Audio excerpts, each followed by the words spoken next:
What it do, what it do. I go by the name of BRWE, representing that self-made hustle TV where the hustle has to be in you. Not on you. Make sure y'all like, share, and subscribe, man.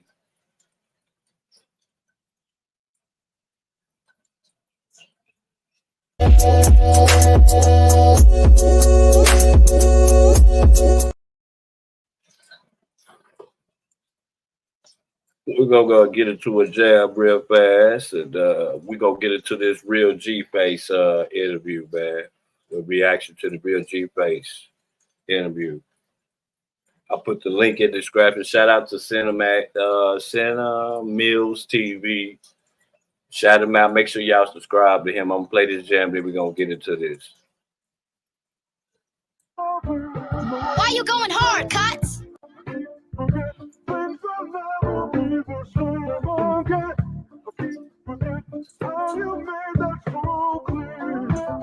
I mix nation for real. Hey, tell the truth, I've been through everything just like I'm Chino. I lost it all and got it back, feel like my life in repo. So many guns like I play Senate dreads, I got the Chico. And yeah, I heard what they said, but they don't know what we know. Yeah, we know who really slide, who really taking lives. We go to jail and start to act like cooks, we start to play with knives. This and me, don't be surprised when niggas start to die. I'm out of town now, I'm getting money, but niggas say that's hiding. Dumb niggas calling shots, I'm acting like I'm body. Heard the scenes back to back, I'm starting to get excited. Young nigga with a tree switch, you know we bought it. Let's go. Told me try some metaphors and let me try it. Brother say I'm going fit like I ain't made enough yet.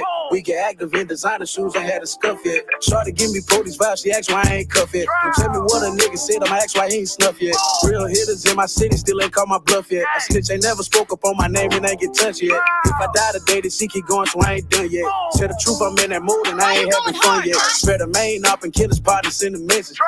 Hey, I got you, bro. You can't regret it. White I got you. Shooter, call him JJ Ready. In the state box truck, we won't never mail it. Hey,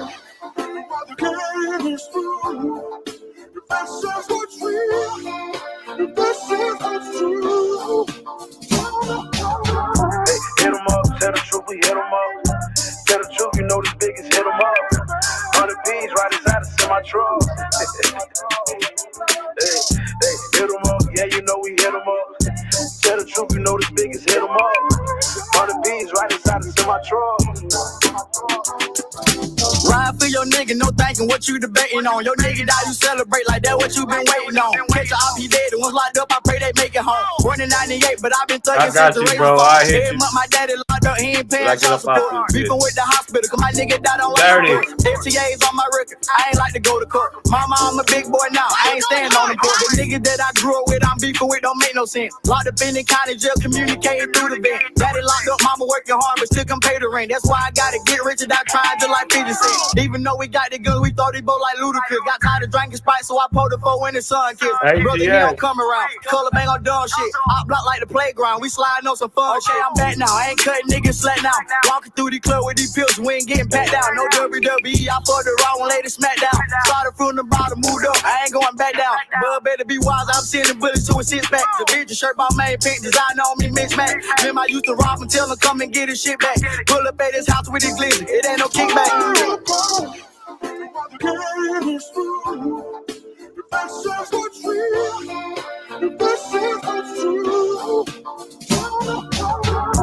hit 'em up, tell the truth, we hit 'em up. Tell the truth, you know the biggest, hit 'em up. 100 B's right inside the semi-truck. Hey, that whole jam, man. That little nigga, what's the little nigga name? Trap Dicky. I think that nigga from where BC from, man. That little nigga there, man, is talking that motherfucking talk, man. That motherfucker talking that talk. So, man, you know, I found a real, like, interesting. Hey, Ronte, I'm going to hit you. As soon as I get up off this bitch, I ain't going to be here long. We're going to do a reaction to this, and I'm gone. Hey, I seen a real interview that I had liked it from GFace, but I had seen him on No Jumper, and the interview was weak. So I watched him on this white guy station, and, you know, it was, he said, what you listening to? That was that nigga called that nigga was called what's his name again? Trap Dicky, man. That nigga from North Carolina, man. He did a remix with I heard about him on this remix with the baby, man. And then I went to his shit, man. That nigga talking that talk, man. He talking that talk, Ron. He talking that talk, man. Hey, so yeah, this real GFace interview.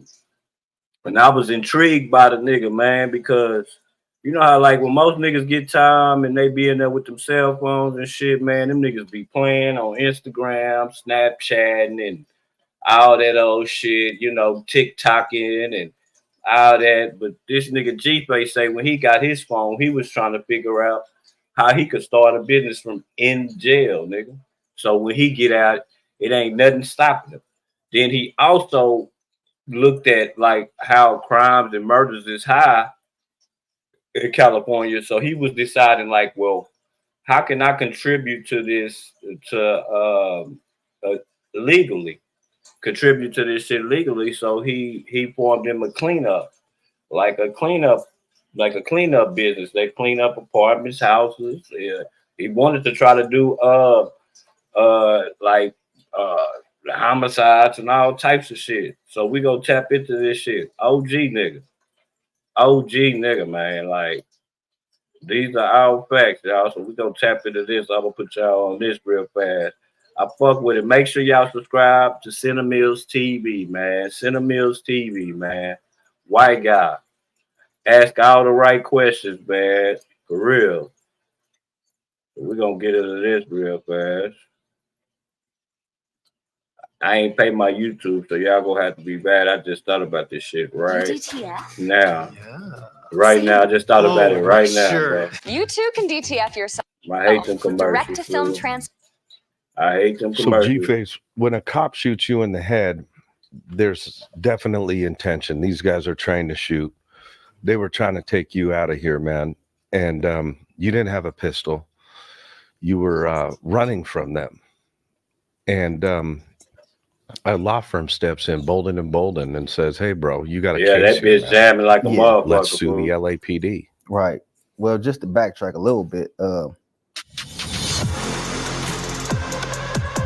make sure y'all go subscribe, man. Subscribe, man. Shout out to him, man, for even letting me use this, man.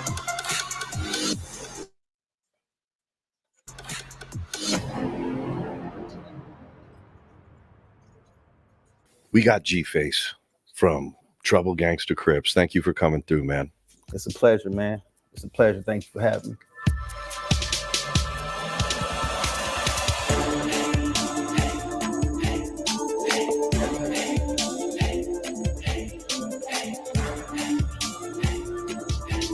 They say he killed that Michael Madonna, man. Hell yeah, he killed that hoe. Now, I want to shoot out OG Cartoon for connecting us. It's all good. It's all good. You know, Cartoon reached out to me, you know, and he was like, "Look, you got to go fuck with them," you know. So here I am. Right on, man. Now, GFace, you're fresh out the pen. You're 6 months out from the penitentiary, federal pen. Yes, sir. How has life been adjusting to not only society, but now going on a media circuit and watching the internet? How do you feel about all the shenanigans and the soap opera that's been going online? I can't say I agree with it. You know what I'm saying? It kind of just hit me out of nowhere. But, you know, people, they respect authenticity. You know, they respect realism. And as you can see, like, you know, a lot of people have been vouching for the things that I spoke on. I definitely. But I'm transitioning back into society, you know, taking it one day at a time, you know, trying to build my business, build my name, build my brand, and you know, kind of redeem myself, you know, because I done been through the ringer. I did a lot of bullshit, you know, throughout my career. And, you know, the neighborhood you come from, you know, started off as MBT, nothing but trouble. When did it transition from the Krylon cans as a tagging crew to the Lakeishas and the whole, you know, craziness of Crippin'? I'm from 5'1", Trouble Gangster Crip. So my era, my age group, we wasn't there from the beginning. You know, when we left, when Nothing But Trouble actually left Lamert Park. They left Lamert Park and we settled in the 50s, in 51st and Halldale area. I had a couple homies, you know, Big Sebo, rest in peace. E-Bone, rest in peace. You know, they stayed on 51st and Halldale, you know, and that was like, I want to say 92, 93. They aligned themselves with a group called MLK, Mobbing Like Crazy. which is a Big Face, you know, Dorian, This nigga cool dude. you know, a few other fool. homies, you know, they aligned themselves with the Nothing But Troubles, and they became Nothing But 5-1 Trouble Gangsta Crip, Nothing But Hard Deal Trouble Gangsta Crip. And you know, we had to fight for that area over there, you know, with our, you know, with our brothers right now, which is the Five Deuce Hoovers, you know, and I'm second generation of that wave. Right.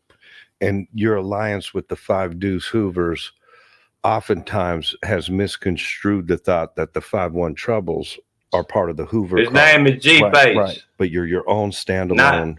Hold entity. on, let me. Yeah, in a sense, Let me fix this in a real sense, fast. Let me fix this real fast. His name is GFace. We ain't talking about that weak ass nigga, that weak ass, wherever the fuck, out of the country ass, snitch ass, federal ass, Mexican looking ass motherfucker. Nah, we talking about some gay. We talking about, you know, the black GFace, Trouble Gangsta Crips, we are and we not, you know, California. because you have some of my homies, you know, when they go to prison, they align themselves with the Hoovers, and you got some homies that align themselves with the gangsters. I wouldn't say we were like confused, but it was a little confusion in there till we got on one page and Trouble Stand Alone. MBT, when Nothing But Trouble, the tagging crew, didn't a lot of the members kind of fan out into different gangs? Yeah, when they seen it became serious. They like, oh, these niggas out here banging now, like it's serious, you know.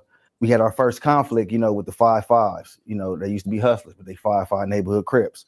And once people seen it got serious, you know, they went their own way.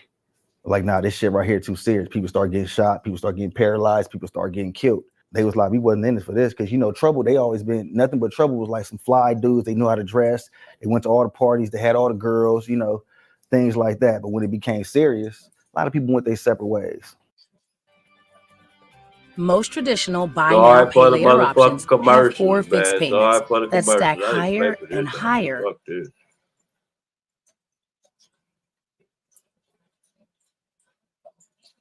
First, you know, shout out, you know, my Uncle Burton from A-Trade Gangsters. Shout out Baby Lala from A-Trade Gangsters too. Lil Lala from A-Trade Gangsters. We had a crew called GMB, you know what I'm saying? DB, you know, from A-Trade Gangsters. GU from Fire Trade Avalon. Lil Hitman from A-Trade Gangsters too. So we were known for being close to the freeway, running up in there, in and out that motherfucker with bags of money. Yeah. So we go to Arizona. We go to Goodyear, Arizona to pass. We run up in the Wells Fargo, cowboy style, blue bandanas on, khaki suits and chucks. Cowboy style, man. You know, the whole shit. You know, I held the lobby down. And my co-defendant went to Mary, which was the branch manager, opened the vault. She took them back there and we loaded them bags up. You know, we didn't really worry about the tellers, you know, all the dye packs and the tracers and the bait bills and all that. We didn't worry about. We want the fresh money that's in that vault. Open this motherfucker up now. It was a guy, it was one of the people in the banks that was complying a little bit too much. Like, you know, he knew the routine, you know, which raised my antennas. It raised my antennas, and I made him prone out, and I searched him. And when I searched him, I felt something heavy, you know. So I removed his weapon, and I had his badge. I took his badge. I looked at it, and it says Phoenix Police Department, Phoenix Police Officer, something to that, you know, nature. And I took his badge and I put it in my pocket, like, this is my badge, bitch. Now, as we're loading the money up to leave, I made him get on his hands and knees and put his hands behind his back. And the homie came and kicked him in his ass like a football, like he was kicking a football through the goal. You know, it was a Tahoe outside waiting. Could you imagine robbing a bank, nigga, and the law is in that bitch, or undercover from a whole nother state, nigga, or something?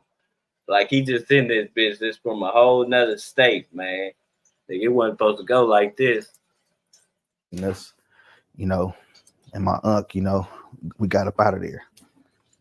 The officer happened to run outside with his cell phone, and he called in the dispatch, you know, got the description of the vehicle, and we jumped on I-10, I believe. We had a couple exits, you know, till we got to our switch vehicle, And we was happy. We was in the car rapping, throwing up gang signs, you know. We thought we had $1 million. There was so much money in there. The backpacks you couldn't even zip up. I actually dropped a brick of money on the way out the door, and I turned around and ran and grabbed it, and it was like a brick of all hundreds. Boy, say he dropped a brick of money. On our way to our switch vehicle, the ditch patch, you know, was able to have an officer that was already on the freeway going to go do something else pull over. And he pulled over and he jumped out of his car and he was waiting, looking at anything that fits our description.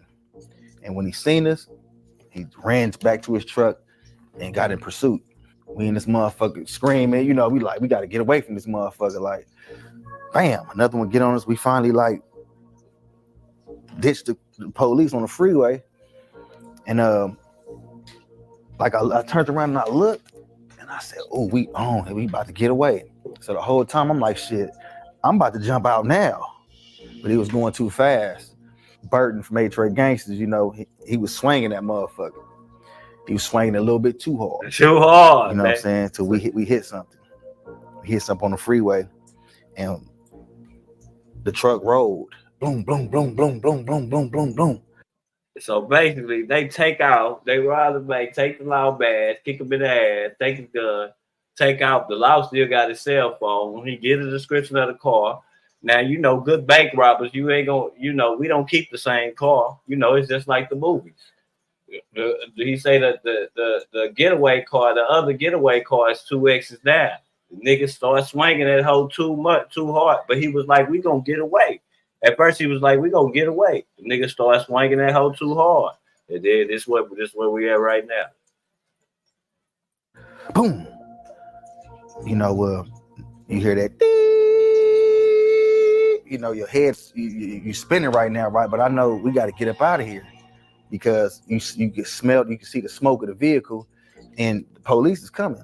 So, you know, the homie pulled me out. I pulled the homie out, unbuckled his seatbelt, and as soon as the homie got up out that motherfucker and we grabbed the bag, it just boom, the whole truck blew up.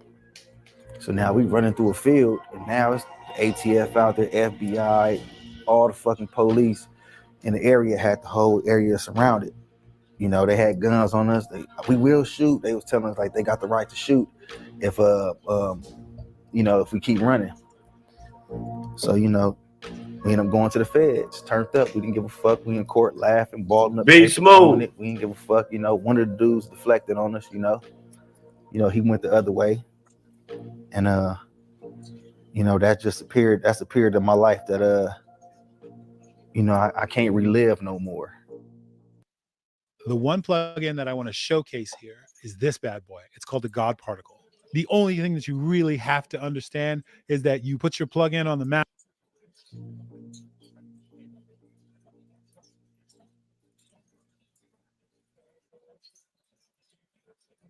Well, it's different levels of incarceration. So whether you a kid, you go through the juvenile hall. You know, that's what you put on, that's where you fight your enemies on site. But once you graduate to as an adult, you go through the LA County Jail, and you still might have to run phase with enemies. You know, it's gonna be casualties on both sides. You know, it's gonna be stabbings. You know what I'm saying? It's gonna be broken bones.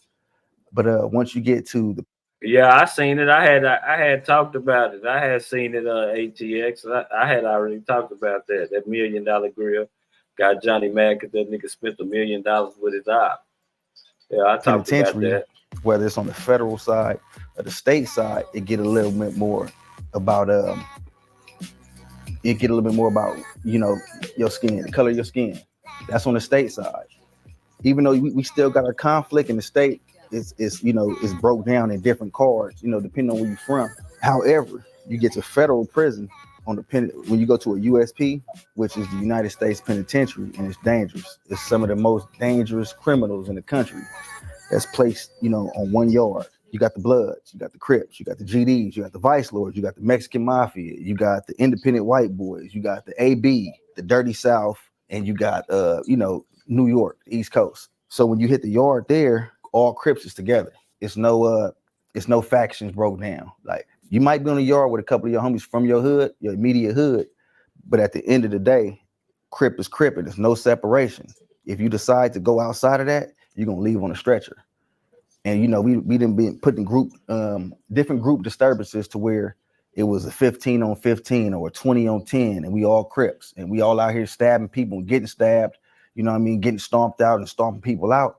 And at the end of the day, we end up in that shoe, in that hole, you know what I mean? And, you know, I got to thank you for saving my life. And you from rolling 60s, you from 40s, or you from East Coast, you know what I'm saying? And that's how our brotherhood start. You know what I mean? Then we might end up in another spot together. The love I have for you, you know, is bulletproof. We was back here hungry together. We ate together. My perception of Crip kind of like changed a little bit. Do you still maintain relationships with neighborhood Crips? Absolutely. Absolutely. You know, it's well known your blood cousin is Brick Baby. Yes, sir. Yes, sir. Shout out to Brick Baby. Shout out to Brickavelli, man. Shout out to Lil Sea Dog from 602. Yeah. Big Peanut, you know. Now, you had a famous, not cellmate, but a gentleman that was celled up next to you, a Latino gentleman. I believe you talking about when I was in Atwater, Lalo. Yeah. Lalo out of Compton. Yeah, he was a T-flat. Yeah. Very respectful, you know, carried himself like a man.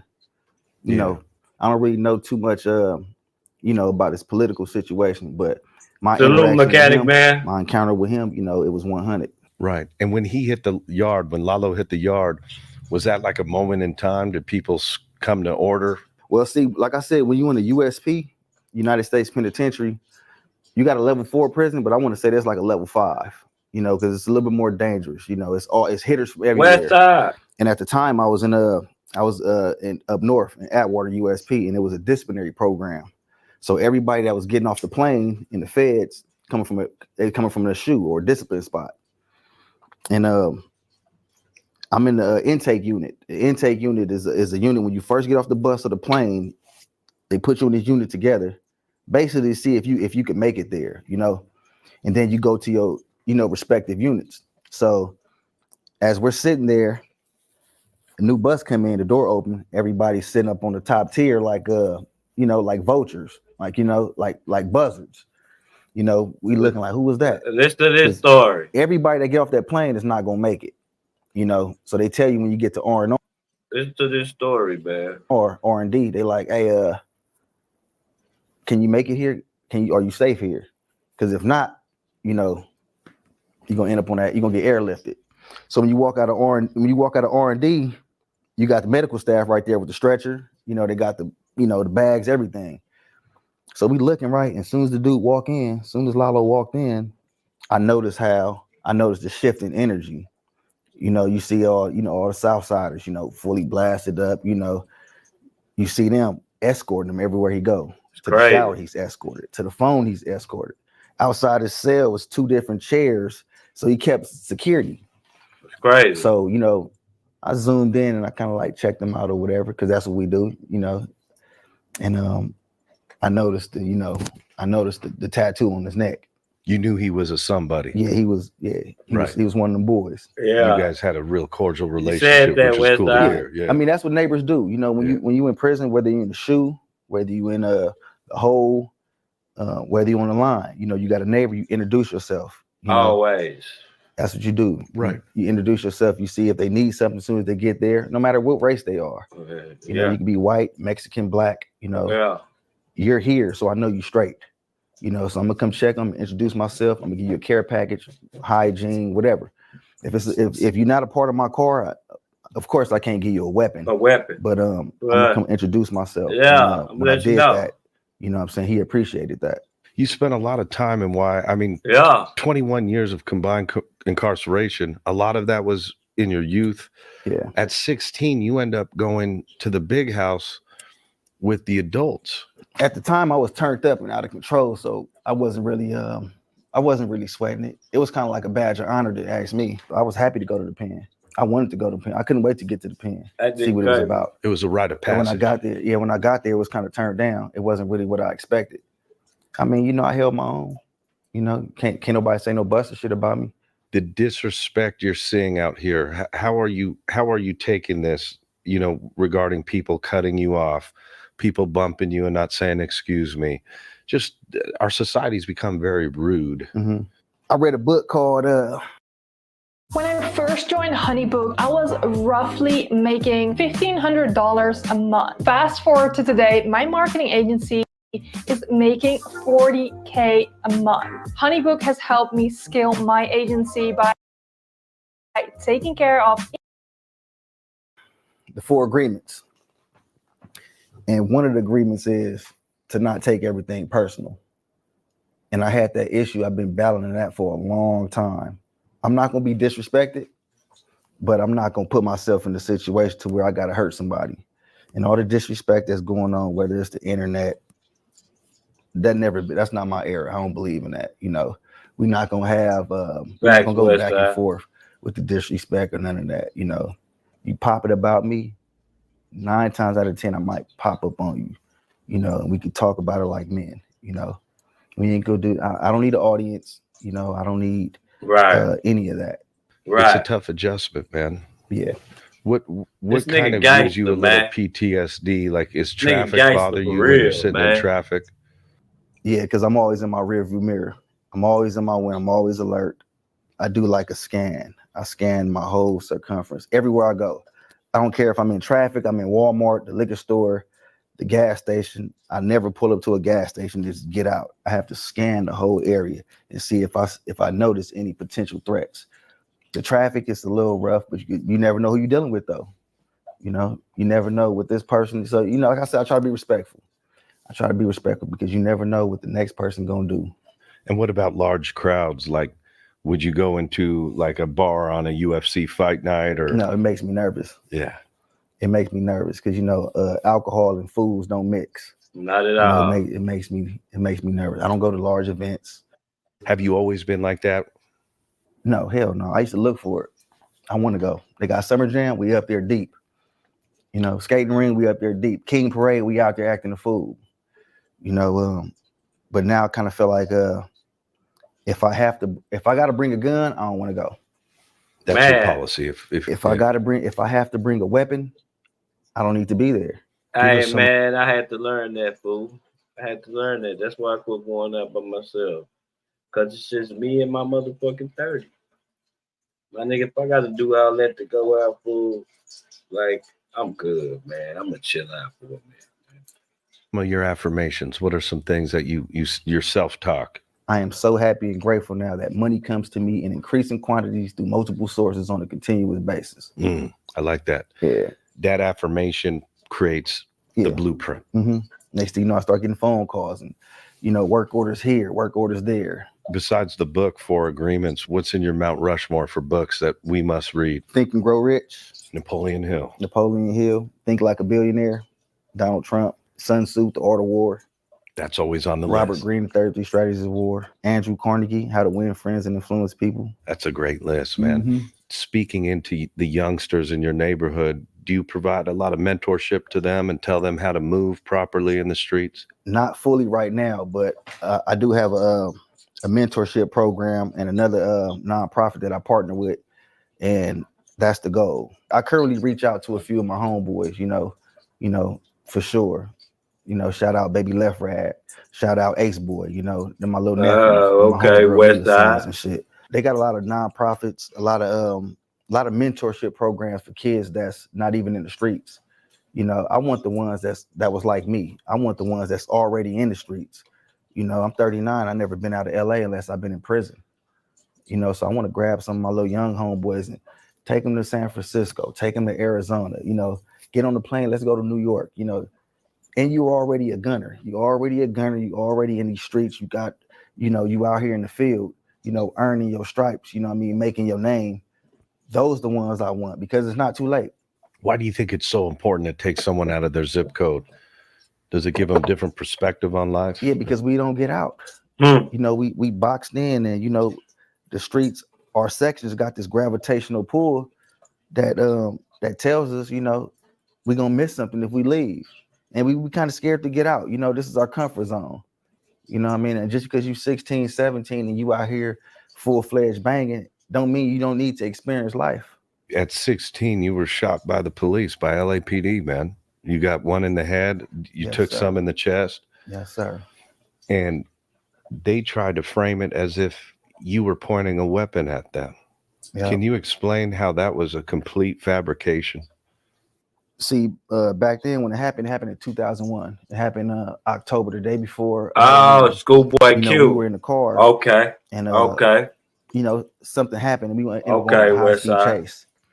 We go on a high-speed chase. I kind of lose him, and I got rid of my firearm. So as I jumped out, my only thing is for me to get away. You know, that was the only thing on my mind, get away. As soon as we jumped out, LAPD got a thing. They had a thing for people, for gang members. You know, they was out to get, especially Crash. If you run, they gonna try to shoot you. If they can, they will. If they can catch you in the alley on the side of the house when nobody's looking, 9 times out of 10 they gonna shoot you. I was on foot. I was being pursued, and you know, they tried to kill me. Shot me in the head. Shot me 3 times in the chest. Laid me out. If you owe IRS back That's taxes crazy. but can't afford to pay the IRS in full, there's a new program that could help you put IRS. We good. Look at that.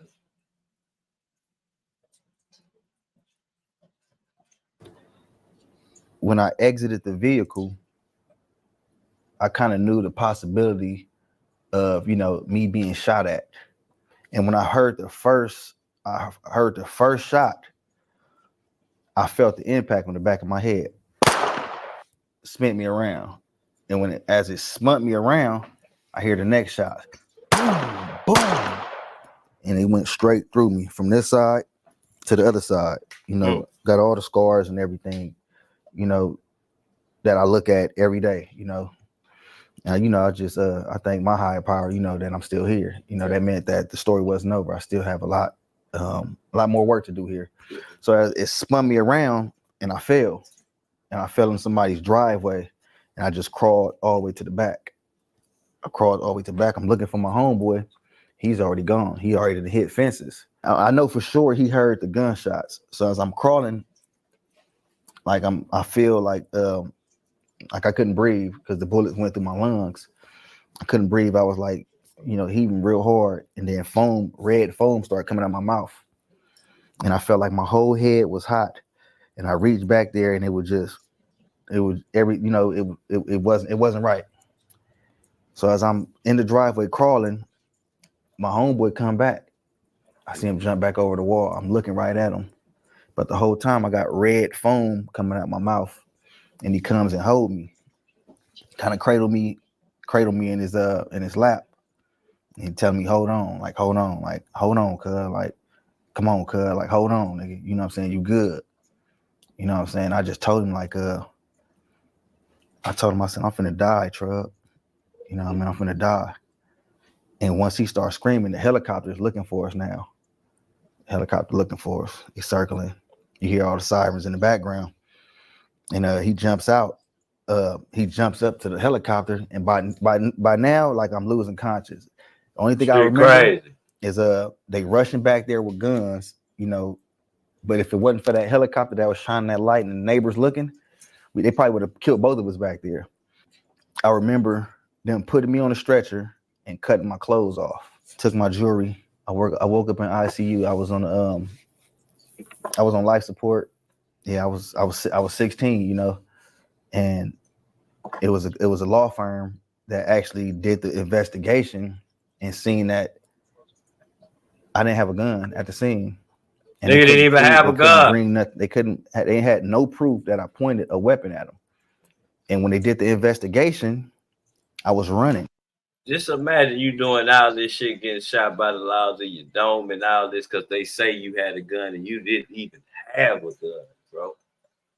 You didn't even have a gun. That's the shit that go on down there in LA, man. Them cops kill gangbangers because the cops so goddamn scary. How the bullet struck me, I was running away. So there's no way I could have turned around and pointed a weapon at the cops like this when I was running this way. So I had a big lawsuit on my hands, and I ended up going to jail while the lawsuit was pending. You know, it was getting all the paperwork together, and I was so engulfed in this, you know, this G code, this gangster lifestyle, you know, to where I thought telling was telling, and they wanted me to testify on an officer at court in order for me to win this lawsuit. That's crazy.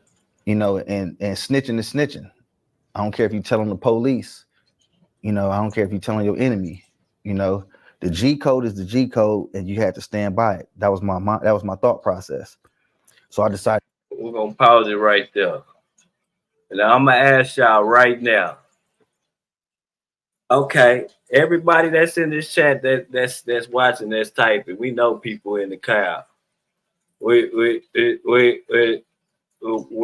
the clouds, right? I know the people in the clouds, but if you in the chat right now, let's just say, man, you get shot by the laws, man, because they allegedly said you had a gun. My nigga, the only way you want to sue them hoes, the only way to get $1 million if you take the stand against the police. Would you? Would you take the stand to get the $1 million against the laws? Man, would you, SI? I ain't gonna play it till y'all niggas answer, man. I'm telling y'all, I ain't playing the video until y'all niggas answer.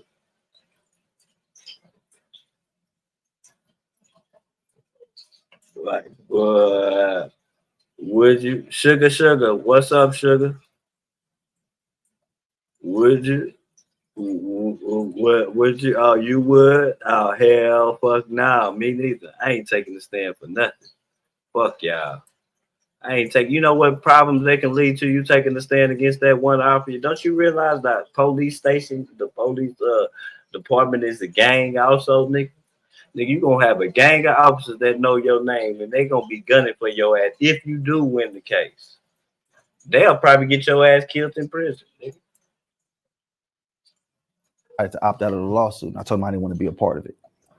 So you were, and I could have been a millionaire right now. I was gonna say you multi-millionaire. My family was so mad at me. I could have been rich right now. Right. But you know, you live and you learn. You Damn. know? Now tell me a little bit about the book that you're gonna pen about your life that will eventually be adapted to a screenplay. Are you journaling a lot of your life events right now? Yeah, I am. But it's starting from the beginning, you know, all the way from 1988, you know, when I was, you know, taken from my mother, Telling you, Bobby, in the orphanage, you know, and foster homes throughout South Central.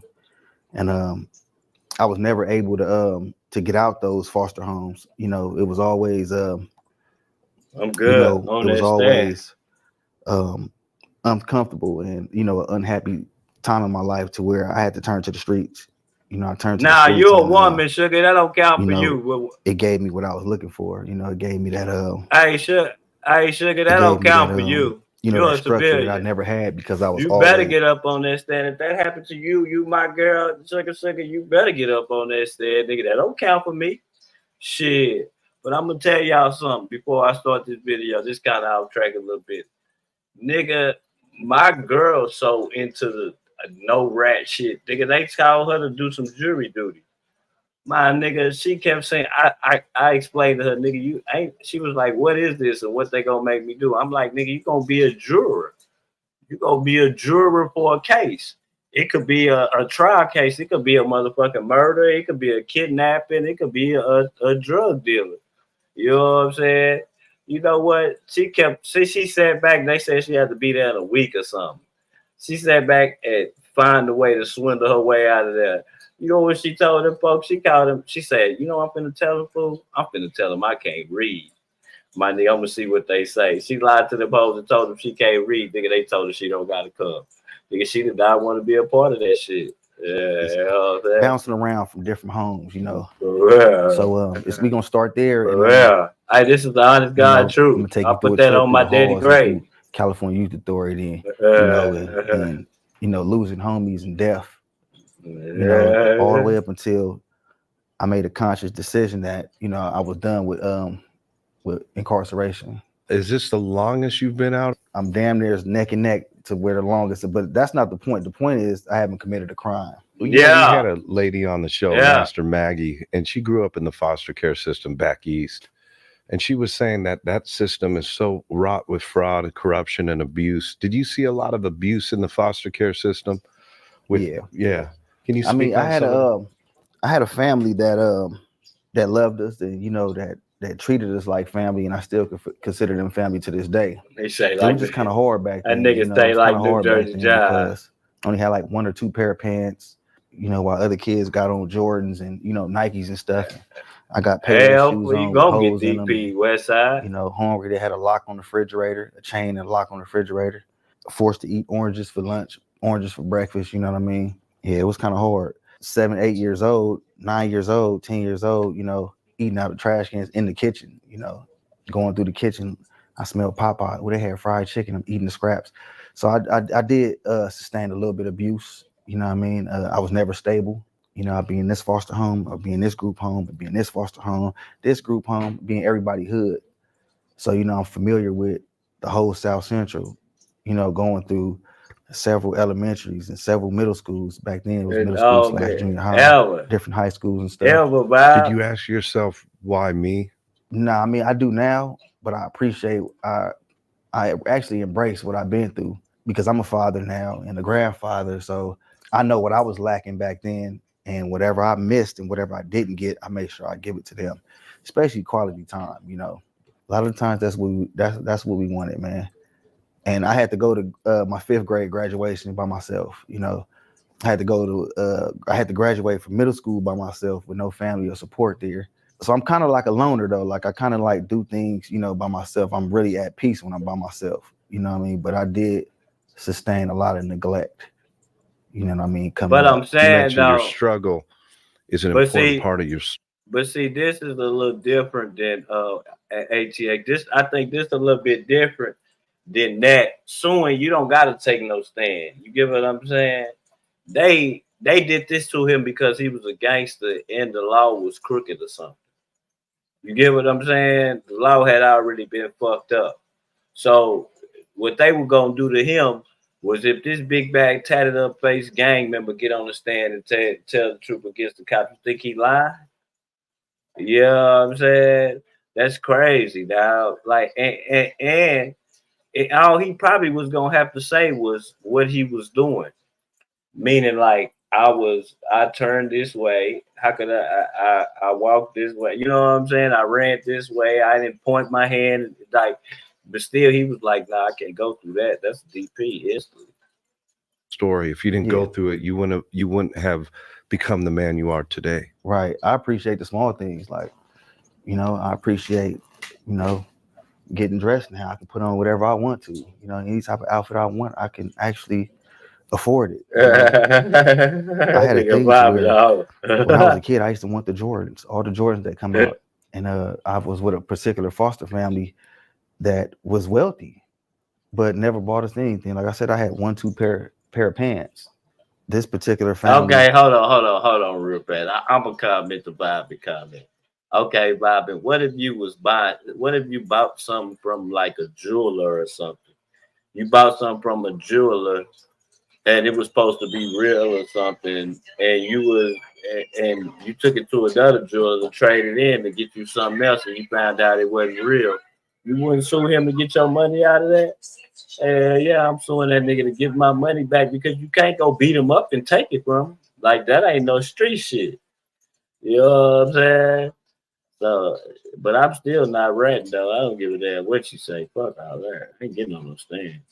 I ain't getting dressed wearing no suit for no stand. They drove nice cars, big 5, 6 bedroom, and they had jewelry and nice things in the house. And they bought their extended family the things that we wanted for Christmas. Like the Jordan 11s, the Breads that came out in '95. I wanted those. Yeah. That's where I just knew that my name was going to be on that box under that Christmas tree. Yeah. As a present of mine, as a gift. And it wasn't mine. It belonged to somebody that didn't even live in that house. Damn. So now I have all the Jordans that ever came out. That's the same way I am. The 2s, the 3s, the 4s, the 5s, the 6s, and I haven't even worn it. No, I'm the same way. Ridiculous. Bro, I'm the same way, bro. I couldn't get it. My mama was poor. We was poor. I used to see get people grab that shit. So now it's automatic with me. I don't even ask. I don't care what it costs. I make sure I got a plug for the shit. I don't buy no foo-foo shit. I don't buy shit off the internet. I go straight to the mall. The shit come from Foot Locker and Champ. Nigga, I'm going to buy it to the extreme. Make sure I got the best. You listen now, right? Yeah, I haven't even worn them yet. And my son, he don't understand that that with the things that he wear, I didn't have. You know, I didn't have. I couldn't just go to I couldn't go to Chick-fil-A or, you know, my lunch. Yeah, you're right. You definitely right, Bobby. You know, loquats. You're And so if you ever been to LA in South Central, we had a tree called loquats. It was a fruit that was bomb, you know. But it's a little exactly. Yeah. Exactly. I think it's like in the plum family or something. But yeah, you know, you go to school with a pocket full of them. And we had lunch tickets. You know, get full at school before you come back home. Why do you think that foster family, they blessed their extended family, but they neglected you? Was that like a tough love thing, or they were just cheap that way? Or I'm not sure. Yeah, I'm not sure. Did they show you love in other ways? Like, did they? No, hell no. You were just like unwanted guest. We went to school with bowl cuts. We went to school with bowl cuts. I'm talking about I had the cleanest bowl cut in the school. It wasn't even attempted to be faded. That motherfucker was a straight scissor cut. It was a straight line around. Like, that shit was so embarrassing. Did you ever give up on yourself at one point? Did you say, fuck this place? Yeah. Did you have fatal thoughts of suicide at any? No suicide, but it was just, I'm all in. I don't give a fuck. You don't give a fuck. You were just turned up. Yeah, I didn't give a fuck. I'm all in. Like, look at me.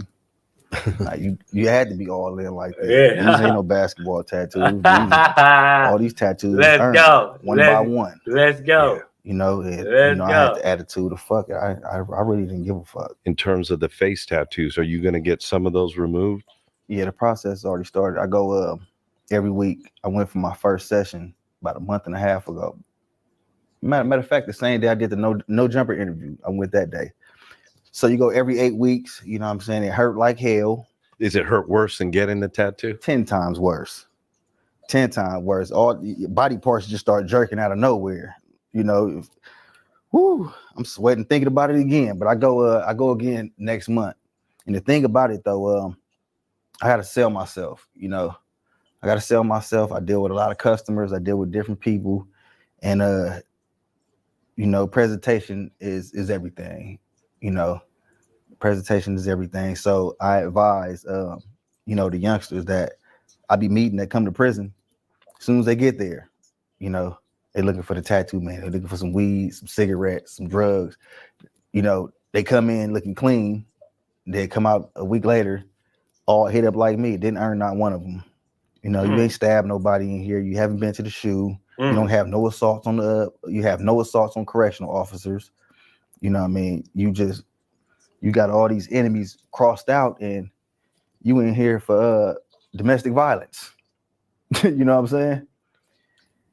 So I just, you know, like I said, presentation is everything. And I just don't want to be a part of that wave no more. You know, I go to the gas station, you might see the cashier tatted up. You're like, damn. I see cops tatted up now, all on their neck, head, everything, you know. So, yeah, I don't want to be a part of that, man. And I mean, like I said, I'm in transition, so I'm rebuilding myself. You know, I want to be able to put a suit on one day. Society has kind of changed a little bit about tattoos. Yeah, it's gotten a little better, but I understand you want to not intimidate people, and when they see you, they probably have a low-key judgment on who you might be or what your backdrop is. Absolutely. Yep. And I do a lot of properties residentially. So I deal with a lot of homeowners, you know, that have to let me into their homes. You know what I mean? And I don't want you looking at me sideways. I don't want you putting cameras around if I'm working in the living room, you know, but I'm genuinely like I'm a warm person, you know. And like I said, I go off vibes and energy, and some people do too. So you meet me, we have a conversation. You know, my past really don't have anything to do with how I get down now. And most people, if you have a good judgment of character, you can see that, like, you know. But like I said, a lot of people let me into their homes. I got to deal with a lot of people, you know, of different ethnic backgrounds, you know, and I just want to present myself, you know, in the right way. If I don't got these tattoos on, I got a hat and I got my work clothes on, you know, it kind of make your customer, you know, a little bit more comfortable. Right. But when they feel that your energy, I think you can disarm that very quickly. Yeah. that initial judgment, that first impression. Hey, I've had people tell me like, I didn't even notice the tattoos, you know, like we became friends, or, you know, they referred me to other jobs. I'd be like, yeah, such and such referred me to you. He said you had a lot of tattoos on, but the way you carry yourself, I didn't even notice them. So, you know, it all depends. Right. No, that's awesome, man, that you have your own business and you're helping other guys get a second crack at life, a second chance, man. And that business is flourishing, and it's a very good business. A lot of your business is going into houses that people are hoarders. It's a real sickness. People stack up magazines, clothes, crap, rats, roaches, cats, feces, you know, all that stuff. I've encountered all, like, some of the worst aromas that you could actually think of. What do you think the psychology of hoarding is? Like, what's the deal? Like, people that hold on to, they get so emotionally attached to crap. I think it's drugs, because, you know, you come across pipes and needles, and a lot of these places, like, people like are squatting on these properties. You know, they just and they're being put out, like, you know, they done had the marshal come out and you got to go, and you have to go within an hour. So whatever you can't take with you is going to be locked in. It's called a shut-in. So, you know, people like me come through and do the remediation. And you're in a biohazard suit. Do you wear a big old face mask with the P100? Yeah. So it's some nasty shit. Yeah. But sometimes those face masks, like, you can't really breathe in them. So sometimes you just got to endure the, you know, the smell. Would you ever use smelling salts or something? Yeah, because it gets nasty. Yeah, I have all that stuff in my truck. Yeah, you know, sometimes you just gotta put that suit on and get to work, no matter what it smells like. Right. You know, you got to get in and out. And that one story you said where the toilet bowl was filled with feces to the rim. Yeah, and I know people, you probably think, oh yeah, just remove the whole toilet, but you can't, because this toilet has to go to the landfill, and there's certain things that can't go to the landfill. That's considered hazardous material. So you have to remove all the feces. Ooh. Can you just imagine the stench from layers and layers stacked up to the rim? That's rough. Have you ever seen like a decomposed body? Or not yet? Ooh, not yet. But the pay is well, so I'm looking forward to it. Yeah. Yeah. And you got probably some crime scene stuff coming up on the books. Yep. Yeah. I'm licensed to do decompositions, homicide, suicide, unattended death, shootings. You got to have a stomach for that. And you've seen a lot of shit in your life, so it's another day in the office for you. Yeah.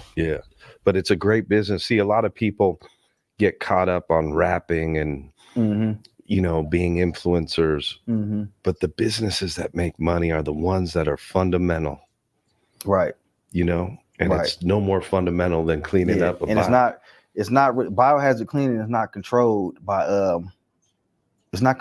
no local, state, or federal you know, anything. You just have to learn how to clean. You know, even though we adhere to OSHA regulatory standards, you don't have to have a degree, you don't have to have no certifications, and then you just have to have the basic understanding of cleaning. You know. When you were in prison, did you look at other trades, or was that how'd you stub your toe on that business? Every time I turned the TV, my TV on, is a shooting taking place, a killing taking place, a crime taking place. You know what I mean? So I was just like, damn, what could I come up with to stay out of prison? And Westside definitely. I went at the crime scene cleanup at first, but then I looked at the housing market, how at that time, interest rates was like at an all-time low, and now it's like at an all-time high. So these people that bought these houses when it dropped around COVID, they're not gonna be able to keep up with this home in a few years. So here comes a wave of foreclosures. You know, here comes everybody losing these properties, and it's sad to say that. I don't wish that on nobody, but instead of going at crime scene cleanup, I was looking at how can I contact these banks, you know what I'm saying, to clean these properties before they put them back on the market. So we went into biohazard cleaning / property preservation. So anything to preserve these properties before putting them. See, if I do this, if I make dealings with people, regular people, I gotta argue about my payments. If I make deals with the state, nigga. I don't gotta argue with these people about my payments, man. Nigga smarter than he look, man. Back on the market, whether it's foreclosed or reverse mortgage, you know, I felt like it was gonna be working there. And people that get put out their properties, they so mad they trash the place and they leave it how it is, you know, which makes room for us to come through and, you know, get a check. So you analyzed and foreshadowed what the market would look like, and you that nigga smart, fool. That nigga smart, bro. This gangster. Like I didn't really worry about social media. I didn't worry about nothing. Like you see, to me, y'all, this gangster to me. This gangster, fool. A gang is gangster, being gangster, doing the shit that gangster do, yeah. But learning from your mistakes and still trying to create an avenue, nigga. You get what I'm saying? Like, that's gangster, man. Taking care of your kids, that's gangster. Never ratting, that's gangster. I can still go back and do what I want to do. Still go back to the hood if I want to. Safety, no problems.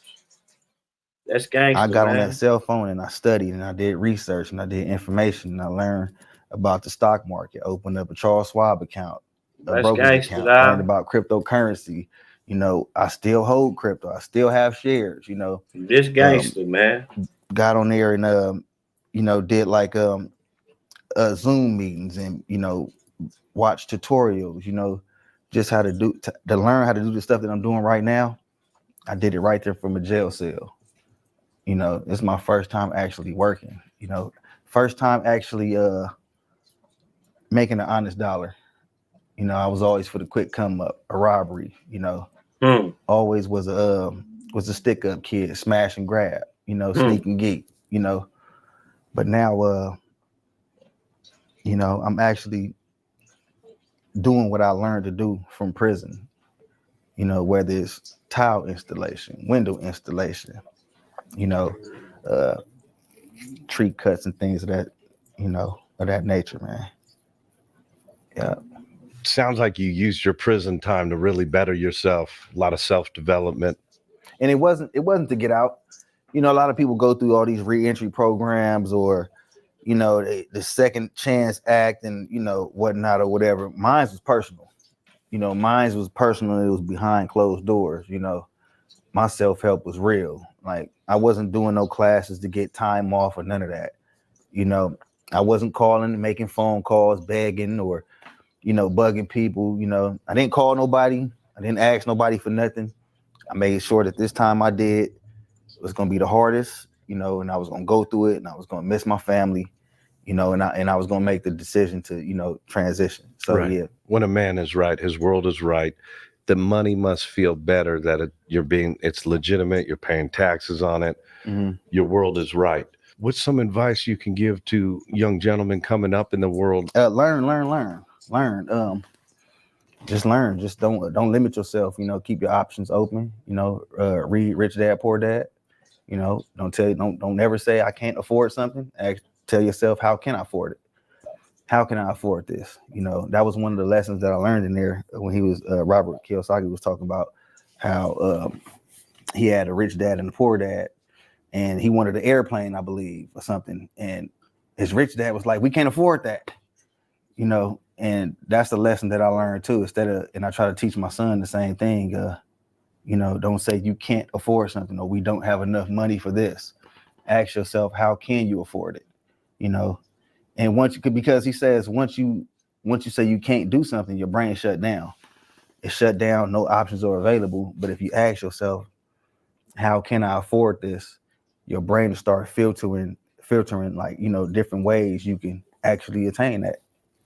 So, you know, don't close yourself out, you know what I mean? Right. Just learn. Like, you know, the market, the world is constantly evolving every day, you know, and it's, don't look for that overnight, that get rich quick scheme, you know, learn something, put the work in and watch it grow.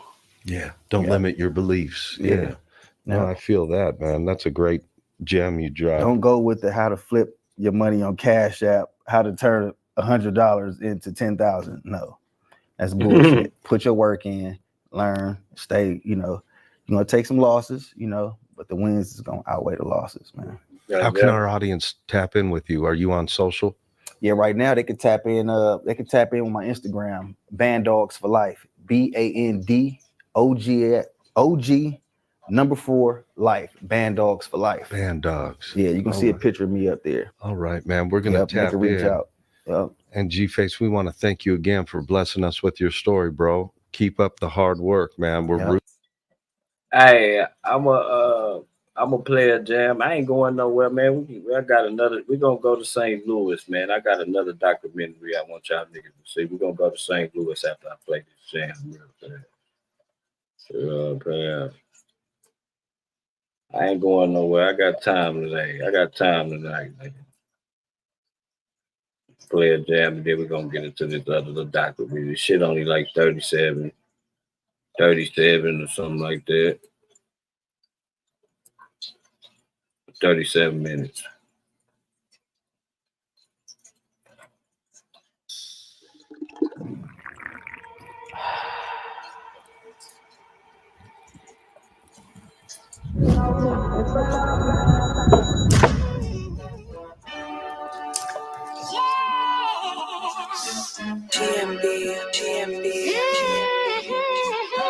Finesse, you stupid for this, huh? Like a motherfucker. Having cocaine drinks, but a nigga ain't see. I can spend no time with your baby girl, I don't cheat. I don't walk on sidewalks, cause I'm way too street. Shout to WWE, shit stole cold free. Perk turn me to C, Erga, I get geek. I give a nigga a whole worker, you got me. They know I'm the top server, not the least. They know we about murder to the street. Can't compare me to them boys, are just way too neat. Flying through the city with a K on seat. Shine so hard, niggas won't make it rain on me. Niggas tryna make a name off me. I ain't never let a nigga gain no fame off me. Can't take no chain off me. At first I was blind, now I finally can see. Everybody be lying, so the streets want me. I ain't see sign niggas hating on me. Take a look at my eyes, I got Satan on me. Got Satan ain't make it, I was trying to stay sane. She got hot at the change my lane. Bitch been around, but she try to play lane. I'm on 12 full of bad hoes' name. Bought a PS5, just charge to the game. Got the rap, don't work, back to crack cocaine. Don't tell this go boy, man, we leaving these people. When they shot up the car, that was me in that real. Everything happened for a reason, I'm a firm believer. Dig it down good, then I leave. At the hood on fire, can't lie, I done burn some people. Gotta keep burning reef and drinking this lean. I woke up, got higher than my self-esteem. Like skate pet 30, you was on a 19. Send pictures and money wherever you need. Back down from no man, everybody can bleed. I watered the grass when I planted the seeds. I gotta see you. You ain't never done none of the shit that I did, nigga. You ain't never seen none of the shit that I seen. The whole scene red for a nigga, I ain't cream. Shoot me a movie, ain't causing no scene. Cocaine drinks, but a nigga ain't sleep. I can spend no time with your baby girl, I don't cheat. I don't walk on sidewalks, cause I'm way too street. Shout to WWE, shit stone cold free. Perk turn me to C, Erga, I get geek. I give a nigga a whole worker, you got me. They know I'm the top server, not the least. They know we about murder to the street. Can't compare me to them boys, are just way too neat. Flying through the city with the K on seat. Shine so hard, niggas won't make it rain on me. Niggas tryna make a name on me. I ain't never let a nigga gain no fame off me. Can't take no chain off me. At first I was blind, now I finally can see. Everybody be lying, so the streets want me. I tell them no one time it gon' be crucial. I'm from the breeze, hit a bitch out of crucial. Them ain't no apps, them niggas actors. Soon as we see them, we shoot as a movie. Lot of her blood, down to my lord. Where I come from, they think you don't got it, you don't show it. Can't let it sound, it's me and the producer. To me, Rallo, I'm sharp though when I record. I hit Bree on the air match, talking, we couldn't go to sleep every hour. Got get up and blow. I roll it, I try to get my mama one. Gave her the money, she settled for her Michael car. She old school, I dropped that, I still got a new school. Can't go out like them niggas who die, but they blick. I'm in Houston with Jay, nigga playing, we give them a whip in the back of this gun, got a switch. Corner back, the part that I want out that pit. I can't let some shit that I did, I regret. Fuck it, they shouldn't even know I was next. In the cars I was duck, they must think cut the deck. Can't trust no hoe, hand them down to the bro. Ain't man on the time, I'ma get her a knee. No, for 12, I ain't trying with a jam. My dog, Having drinks, but a nigga ain't sleep. I can spend no time with your baby girl, I don't cheat. I don't walk on sidewalks, cause I'm way too street. Shout to WWE, shit stone cold free. Perk turn me to C, Erga, I get geek. I give a nigga a whole worker, you not me, they know. Hey, yeah, man, that nigga be done Jeremy be wrecking, man. So we gonna get into this motherfucking St. Louis documentary, man. Let me see what we gonna do. Stop this. We're gonna fucking do this.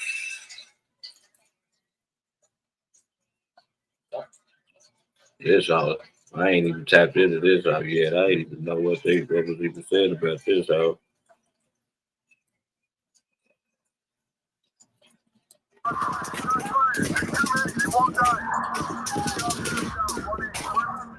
This what happened when you stump down on that mother. You know about bouncing out, slam dunking, trying to touch his soul on Nick 4 out and popping. Right now, y'all in one of the most dangerous hoods on the south side. It ain't no going over across the street. There's no rules. They shooting at mamas, babies. If you try to kill me, I'm gonna kill your dumb Salute, ass. Waco, Texas. Salute, man. Salute. Now you gonna die. I'm currently in St. Louis, the murder capital of America, for the last 5 years. See what it's really like living in the trenches in St. Louis. Great. You wake up, dead. You blink on dead. Bloodshed. That's all that matters. Bloodshed. What makes it so violent? Yeah, he bad at Kendrick. Around. Yeah. Money come 10 different ways. Same old Glock, a different case. Stack more chips than Frito-Lay, new thumpers. That's like every day. 21 years old and you've been shot on 4 different occasions. Real like GTA. Shootings around this motherfucker all day, every day, bro. I seen somebody straight get shot in their sleep, bro. Police gonna do for us, but try to lock us up. Can't trust a soul because you never know who dying next. Man, we living like Call of Duty out here. This war zone. I'm trying to team wipe something. You hear me? Bloody Sandler. Shit, you gotta watch out for your family. That's why I neglect. 2 things you can do in St. Louis. You can get barbecue and you can get murdered. Get barbecue first. Nephew in the Lou, I think it was. Oh, okay. Okay, dirty dude. Yeah, I think that was St. Louis too. So I'm about to call Wanky G. We're 4 hours from St. Louis now. By the time we get there, it's going to be 11 p.m. But it We're going looks to be in like the mad capital of America at 11 p.m. in the trenches. Bro, I'm on the way. I should be about 4 hours, but I'm thinking, do you think it's going to be safe, bro? Because I'm not getting there till about 11. It ain't safe nowhere now. It's gonna be in LA at 6 p.m. So it's safe. Yeah, it's safe. So it should be okay, yeah.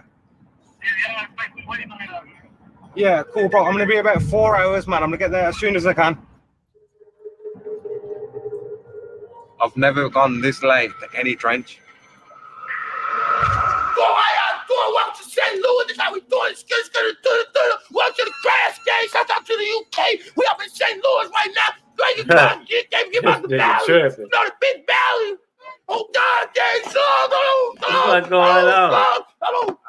I got 3 cribs. You want to see all the cribs? Can I have a look? Yeah, What the fuck going on here? Man, what the fuck is going on here? Niggas got them sticks.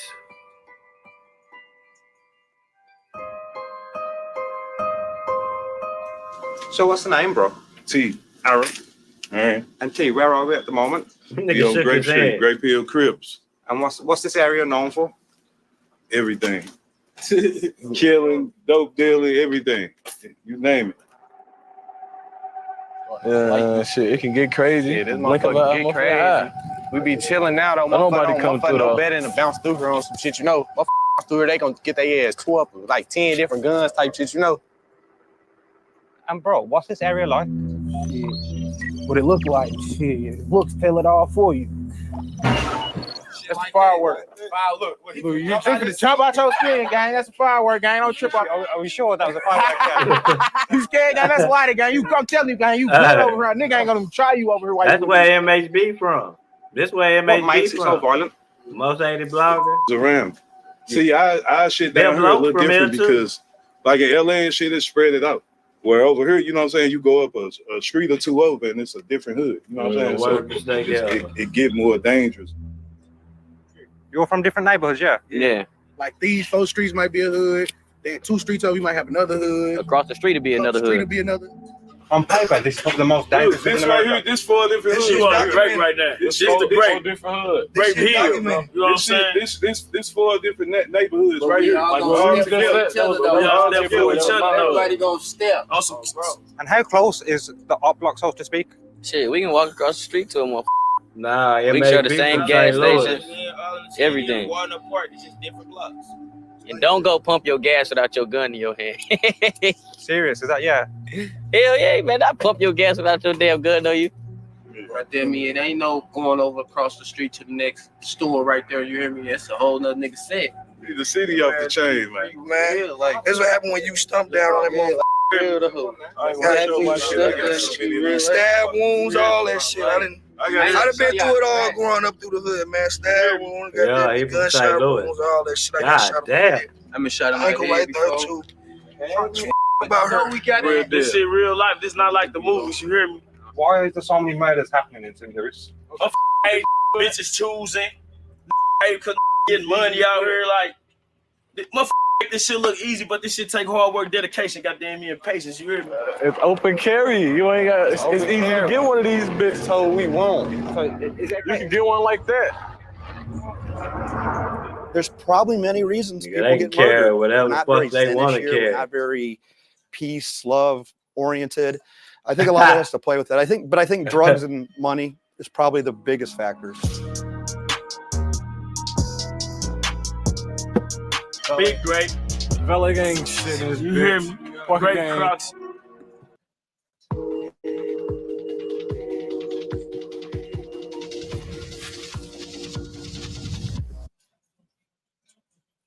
Do you think they should change the gun law here?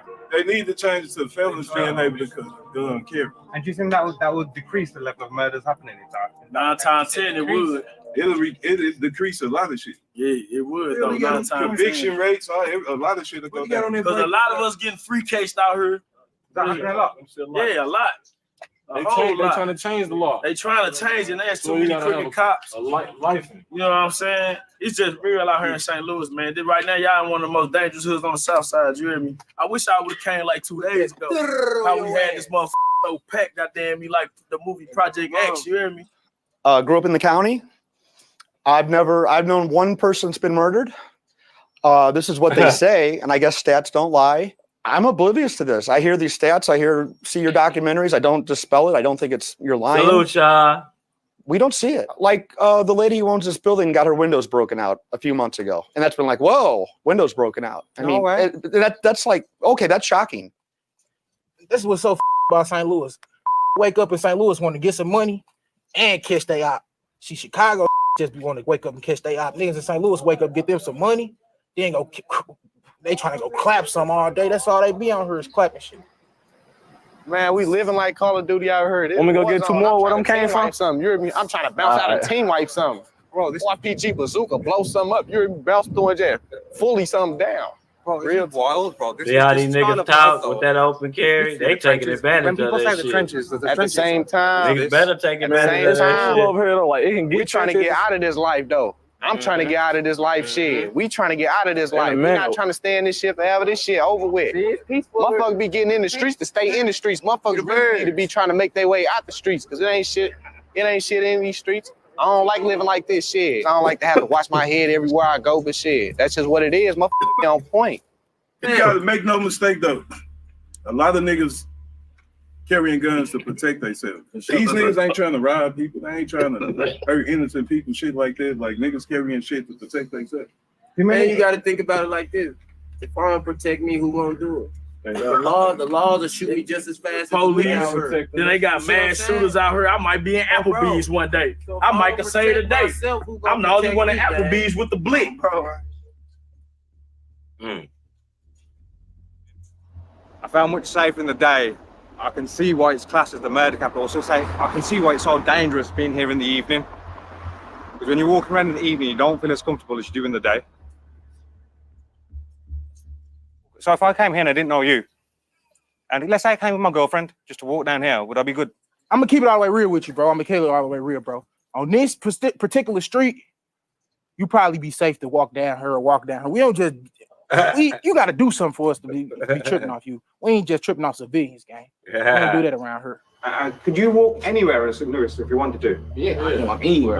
10 out of 10, something gonna happen. 9 times out of 10, something gonna happen. Can't do that. Can't do that on no block. In St. Louis. They gonna ask you. Ask you what's up with you, where you from, how much you got, all it.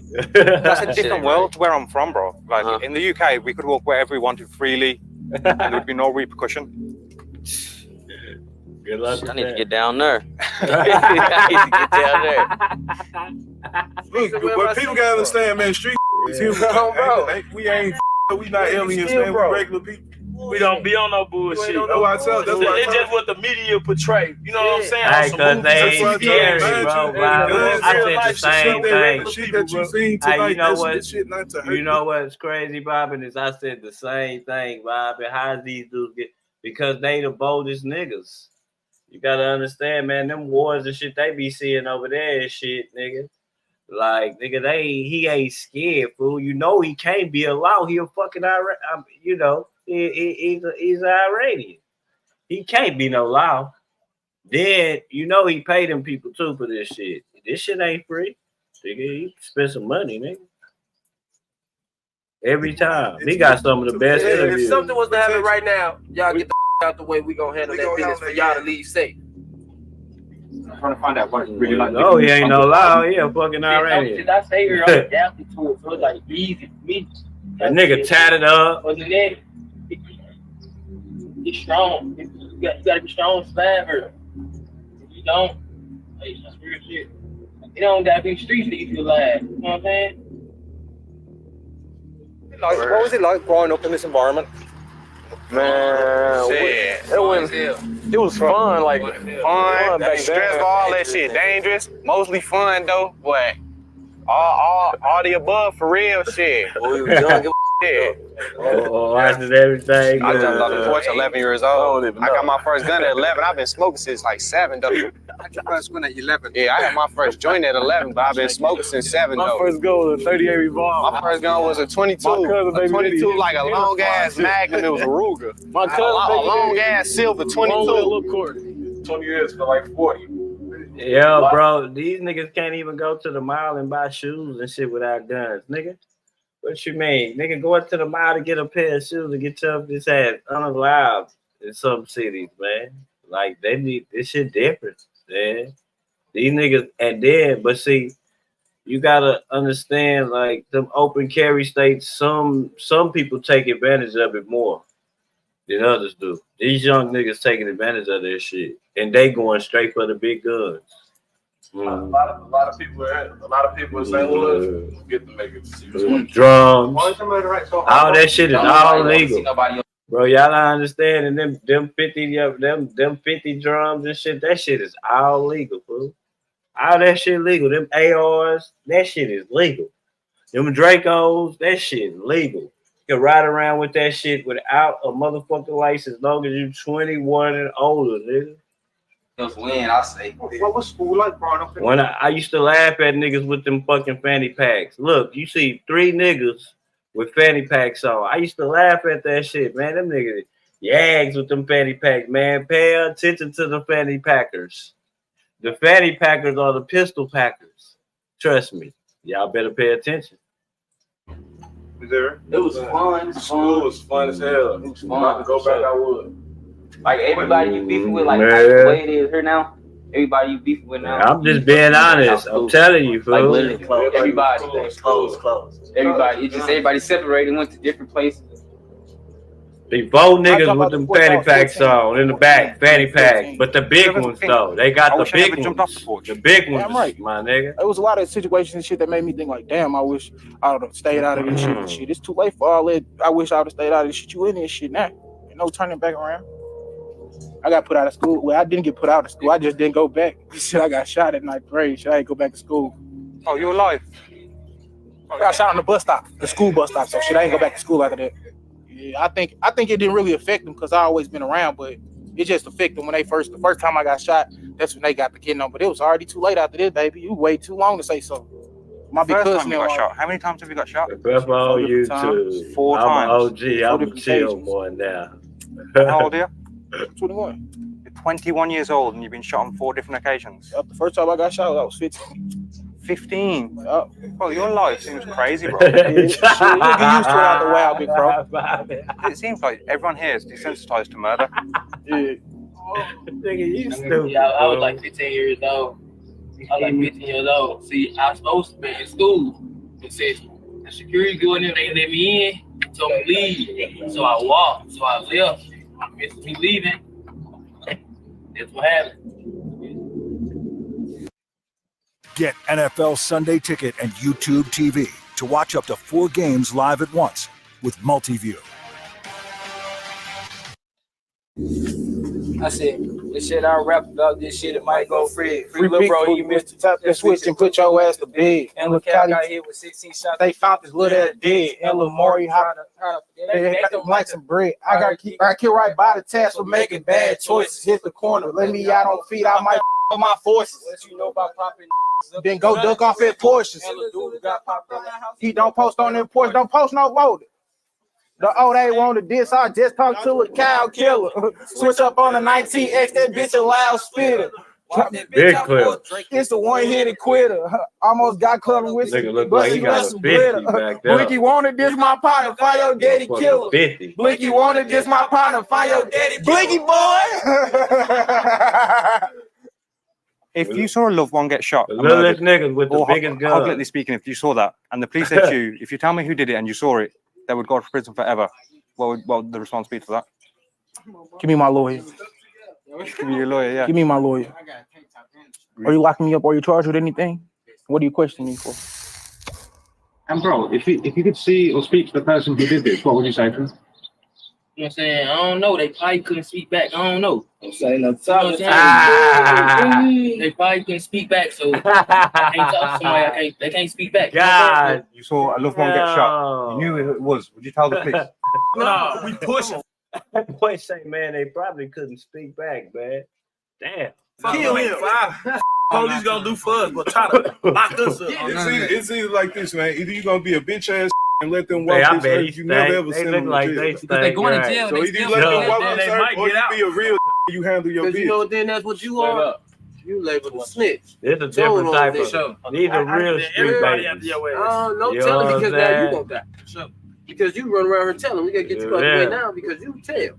So if you saw a loved one get shot and killed and you witnessed that murder take place and the police said to you, if you tell me who it was, I'll make sure they'll go to prison forever, would you tell And ain't no telling. He gonna be right with bro. I ain't gonna lie, no. He gonna be right with my family member, my love. Tell them I don't know nothing. Ain't at all. And I'm gonna go spend the same night. Same night. These whole ass fanny packs, backpacks. Same and night. I'm motherfucking gonna push on ski something. mask. Then they gonna be asking his family. These youngsters Hell gonna no, do we believe in something to street you, boy. justice. I ain't telling the police nothing. They not playing.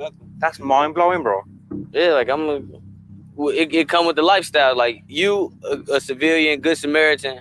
I'm a criminal / gang member, so I'm not gonna I'm not gonna be on nobody camera saying, yeah, I know who did it. He did it. Like no. Let's say someone did tell someone, and they're in your group, your circle. Is it a case that they'll be disowned? Yeah. You gotta get. You can't even come around. Can't come around. But what if it was that circumstance, though, like his mom got shot? Even still. None of that. Like you told. We can't tell.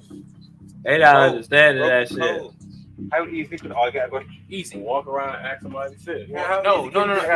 Easy. Almost 20 years to It's easy to 10 get toes guns, down. I'm not saying nothing. He got life at 17. Damn. So at the moment, I'm waiting for the CTS Lewick to turn up. He recently beat a murder. He was shot at and shot back at the guy and unfortunately murdered him. And he come home, I believe it was due to self-defense. So I'm about to hear firsthand of his experience, what that event was really like. The reason I want to speak to you as well is because obviously what happened recently was everywhere. The incident that took place.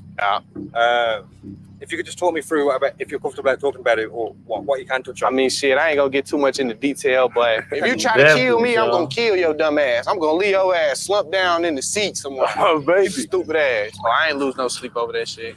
I mean, I ain't want shit to happen like that, but at the same time, shit, he got what came to his ass. Shit, his ass a black and mild now.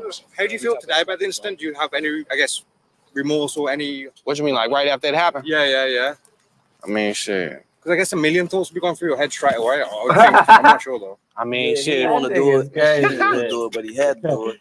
Oh, some shit like, look, right? It was do or die, goddamn. Oh, some shit like when it first happened, after it happened, I'm like, damn, roll them up. Oh, some shit like that. But shit, damn, now I gotta take care of this shit. Now I gotta worry about my freedom and shit, you know? Cause I already knew they was gonna try to make me look like something I ain't, you know? Just cause I be in the streets shooting videos and shit, I'm a rapper and shit, so you know they gonna try to portray their image just cause I'm in the trenches and shit, you know? I just hit an eye block, nigga took off Fucking like a white boy. relay. Bella bitch, she eating bro up, switch it up, she giving me face. This ain't no little six, you know, This let's shit they got in the background, out the man. window, screaming CTS, you know They that's not valet. playing, Nigga man. mad at me about his bitch, he All cracked that out on the shit is sport. all We don't duck the legit. static. No, we out here on the Tuesdays. lacking. Pop out on them, trying to knock off his face, screaming free to Parkers. When they touch down, bitch, we skipping states.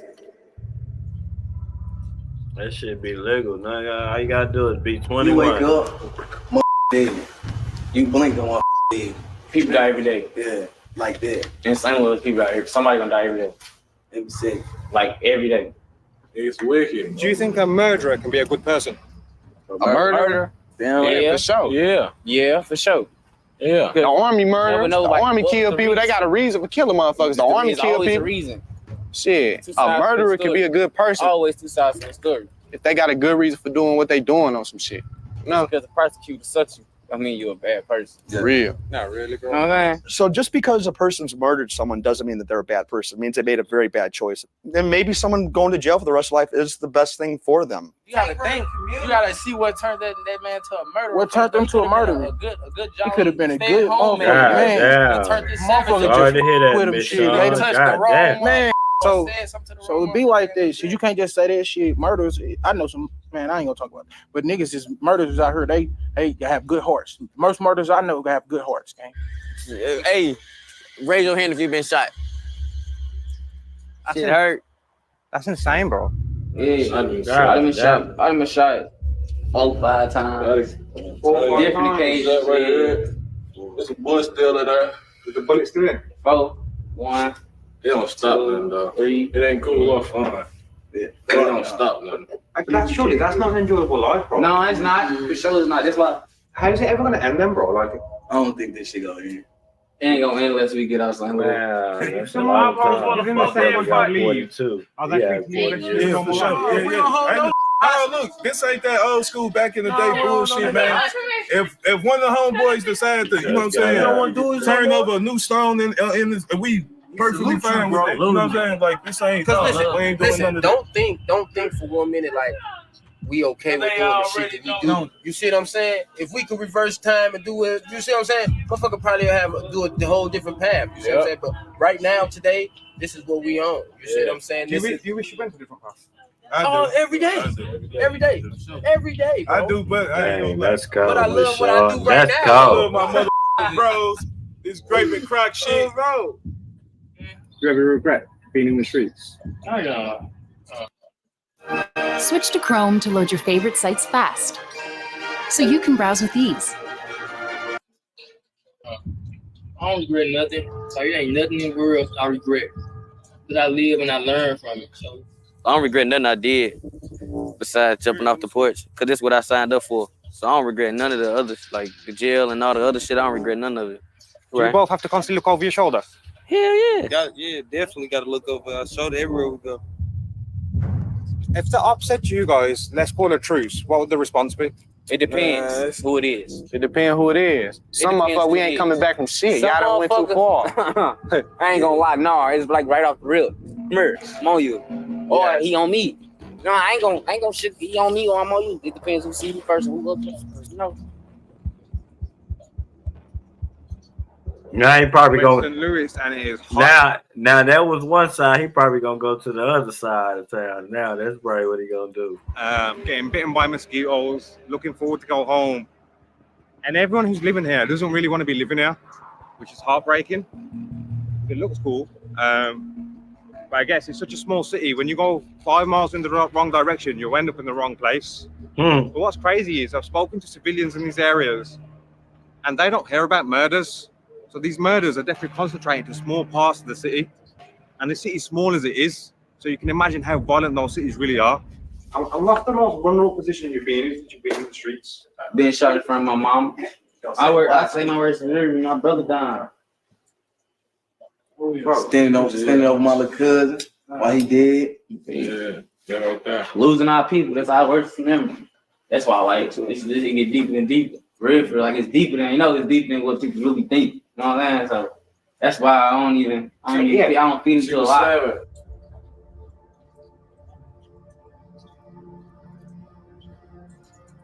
How many friends have we lost in the streets? I ain't gonna lie, shit, probably 3. Most of my people I lost was shit. They have natural causes. Shit don't be happening to us. When you get shot or you lose a friend, let's say, to the streets, what feeling do you get? Is it a case of get back or a case of maybe I should leave the streets and it's not worth it? No, bro. If you lose a friend, you ain't thinking about getting out of this shit, bro.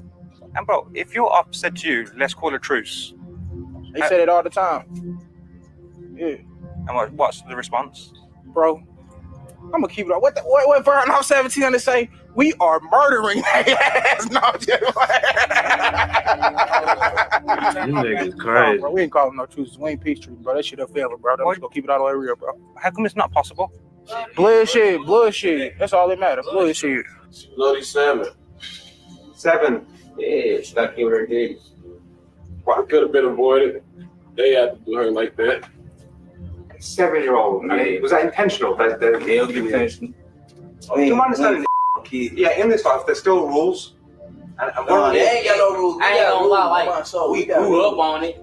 It's such thing as growing up on it. Like, most definitely we grew up on a no kid, no girls, no females, no rules. But now, it's like, don't nobody care no more. There's no rules. They shooting at mamas, babies. They don't care who you in the crowd with. The worst, craziest thing I ever seen, I swear I seen somebody straight get shot and they sleep, bro. Sleep? And he sleep, bro. Yes, bro. Dude came in, light-skinned dude, got color out and shit. Came in, he was like, oh, shit, my bad, bro, wrong room. But bro about to snap on his shit. I'm glad he ain't snap on his ass. But hell yeah, I seen dude straight Swiss cheese the dude, bro, in his sleep, though. Swear to God. He killed him in his sleep. Swear to God, bro, whole dorm straight smell like gun smoke, gang. Dude straight, like, tensed up, bro. Like, imagine you sleep, gang, and you get, like, straight shot. Like, you just, we trying to unfold, you know what I'm saying? We trying to unfold, bro, but he just so stiff, bro. That's crazy. With the total oil management system, the process of changing a fryer is. This nigga crazy. These little niggas crazy. Well, look, I'm gonna tell you like this. We on real shit. This ain't no money shit, no nothing. It's just real clicking up, just with each other. It ain't about no cloud, no security, no none of that. It's just real clicking up. Everyone in the trenches, they portray us as evil characters, man. But I feel like when you come here, it's nothing but love. Yeah, like for the most part. It depends where you at. Yeah, it depends where you at, who you know. Who you put yourself around, who you surround yourself. Everybody ain't just on some genuine shit though, you know. This St. Louis, everybody ain't on no genuine shit. You pull up on the wrong motherfucker, right? Tell them you did an interview with us, they might try to get on you just cause on some shit like that, you know. But 9 times out of 10, if a motherfucker grown, they ain't no little ass boy, they ain't gonna worry about shit like that, you know. Apologies. Obviously, you must be thinking I'm stupid or something. Must don't think I do it or something. Be faking around with their oppositions. I'm pursuing and dumping. I've never been a runner. Always been a who's dumping me. That or I'm getting to the money. Geek study calling my phone. They've been waiting too long, but I tell them I'm coming. Still in the trenches. Still try to label me a menace because they send me to the penitentiary. If you bank out them sales for my little brother is shells. Black out 300 ring bells and they got 4-2. All the I'm close to. What the I supposed to do? And what would you say to the next generation who are now jumping off the porch, like the next 13, 14-year-olds who are watching this? Right here. All right, so look, this the protege right here. This baby Kia. Baby KD, you hear me? But would you want him off the porches? You see where he at? You see who he with? With you though. It ain't even wanting him for real. His circumstance, his life, goddamn me, push him to do, you know what I'm saying, what he do. It ain't like he trying to do nothing. It's nothing that he want to do.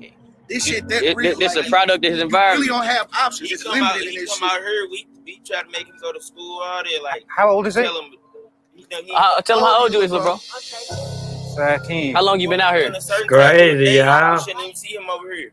Nigga saved my whole life. But would it, as his friends, I guess, he wouldn't got you a rather have him on backpack the porch on and in too. school? Yeah, See, we be trying to, but it's like don't think we done. We tell we got our own life, so it's like we can't be hands-on, kidnap him, take him to the school. School start back, we'll buy him uniform, whatever he need. Shoes, shit like that. But don't get it wrong. It's certain times we'll send his ass home in an Uber. It ain't he like get out of here. Shit hard, like, but he ain't got a lot of options till we try to figure out some shit. Yeah, he ain't got a lot of resources, so we his resources for right now. If you have a son and they want to jump off the porch, how would you feel? We're beating their ass. Damn, that's crazy. See, it's different. Like, I got a daughter. Generation now, like the generation now, it's way different. Like these little dudes, they like way different than us. Like we grew up fighting, running around, beating These little dudes got switches nowadays at 10 years old. Guns. 11, 10 years old, so it's different. 8, 9 You know what I'm saying? with an ARP. It ain't like we chose to jump. Like we chose 8, 9 with an ARP. Yeah, oh, bro. Would you say You enjoy living this kind of life? Nah, bro, look up. No. It get Nah, boring. I'm trying to get out this shit. It get boring like because you did so long. I mean, when you say I enjoy living this kind of life, it's probably certain things that I enjoy doing. Like I enjoy being in the hood and shit, but I don't enjoy having to watch my head and shit, getting the buck out. So when motherfuckers started bringing guns out, that's when we started bringing guns out. What would you guys say? Yeah, because I feel like you'd have an impact on the next generation. Yeah, like you'd be an inspiration to the next generation to some degree. Somewhat. And what would you say if they're watching this and they're considering jumping off the porch? Don't do it. Don't jump off. Man, don't jump off the porch. Stay This in street school. shit ain't what you want. I promise. Stay in school with this. I ain't gonna lie. It ain't fun. This street shit ain't what you want. This shit look good. This shit might look cool. This shit look cool than a motherfucker, don't it? You like these guns, don't you? What would you say to the next generation who are watching this and they're about to jump off the porch? Do not jump off the porch. Do not jump off the porch. Stay your ass in school. Surely this life Stay can't in be the backyard, having your man. head on a swivel at all times. Yeah, for sure. Got to. You gotta keep your head up. One mistake can ruin your life. Yeah. You gotta keep your head up.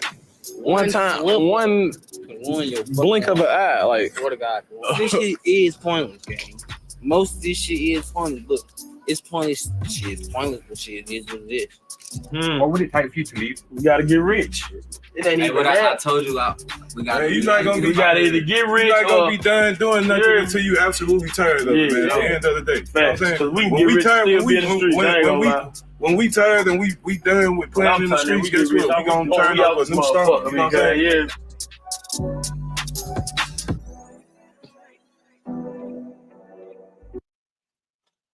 This shit crazy, dude. This shit is So one of the most important things for me, it's some with real anything shit on the right two here. bus, is These niggas gangsters is a motherfucker down there. Niggas like youngsters ain't playing. So I've been here for the best part of 2 days, and I'm starting to realise that these people in these environments, in my opinion, are solid, warm-hearted people. I think it's very much their environments is the reason they're living the way they're living. And I think this hasn't just happened. I feel like it's designed to keep these people in these environments. I think it's almost a trap, like an environment trap. Now let me remind y'all, this is coming from somebody from another country that comes over here and sees this shit. How the fuck does he see this shit? And he not even from here. He don't even know how that's supposed to look. But from the looks of it, it's like y'all trapped. You know what I'm saying? How did It's he know heartbreaking that? because I feel like people who watch these videos, you know what I'm saying? they'll see like people turning up and have some sort of opinion. I feel like if you're in this environment, it's very much hard to survive, is what I'm hearing. Salute. But everywhere you go and you speak to these people, opposed to watching these videos, you'll realize they're probably some of the nicest, realest people you'll ever meet. So when you watch these videos and you see them, I guess, doing antics, just take it with a pinch of salt. I guess it's borderline entertainment at the same time, but their lives are very real and it's heartbreaking. Like everyone I speak to has lost someone, someone's been shot.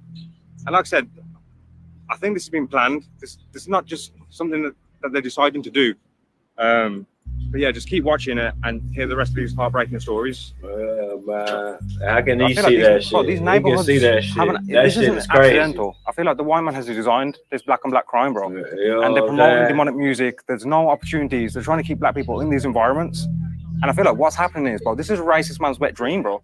Seeing black man kill black man. Yeah. But it's heartbreaking because I feel like people are aware, but it's too far gone, bro. Yeah, because I swear to God, I'm aware of that shit. We should be tripping off the, but the other race. Everyone should be together, yeah, bro. but shit, it's too late for all that being together. Shit. As a community, as a whole, though, shit. If I see like a black man out here that need help and shit, we help him out. Shit, we ain't fucked up like that, but shit, your ass an enemy, shit, you ain't getting no help around. We gonna help you, all right? Shit, we be getting on white people ass too, though. White people ain't exempt. We just got our own shit going on in our community, street to street, but like. We get back on white people. We take their cars, all type of shit. Like we inconvenience they white ass too. They ain't exempt. It's what do you reckon can happen to make the city safer and better? I think one of the best things we've done is legalize marijuana. We'd rather have them smoking pot than drinking, because when they drink, they fight, want to get rowdy. When they smoke pot, they sit there and chill the out. I think legalization of pot is a very good thing to start. Give people opportunity. You know what I'm saying? Yeah, especially St. Louis. Yeah, look down there. You know what I'm saying? Go up the Just Stone. Overpopulated. They got motherfuckers in there sleeping in bullpen, shitting on themselves, pissing on themselves. And if you both had one wish, being in this life, what would that be? Damn. Bring all my back. You know, it's heartbreaking, bro. I think I ask that wherever I go, and that is 99% of the time. It's that answer, bro. You always want your people who you started with to come back with you. If you all had one wish, starting with you first, Ranty, what would it be? Shit. One wish for me and all my brothers to make it out. He said, get up out of here. You can't implement yourself. So this is that's like very why much like a family. Or? they not. That's This why ain't a game. I like It's not this a game. shit. Like all of us, we close, but we ain't all. Give me that. Them same neighborhood. demon out here, ain't it? Everybody is except everybody. All of us from this neighborhood besides them two and different hoods. Bro, right here. It almost seems like a family. Yeah, She is a family. For sure. For sure. That ain't no game. Them niggas had money to leave. Them niggas would be gone. Them niggas would burn out. It's guaranteed if they had money to leave, they'll be gone. Nigga ain't trying to live like that, nigga. Shit What are the just do's high and as don'ts if you're coming to St. Louis? Shit, if you come to St. Don't Louis, come with a gun. Don't leave that bitch in your car, cause I'm gonna take that motherfucker. I'm gonna pop your window and take that bitch. Do not leave your gun in your car. Do not leave your keys in the ignition, cause bro gonna scratch off in your shit.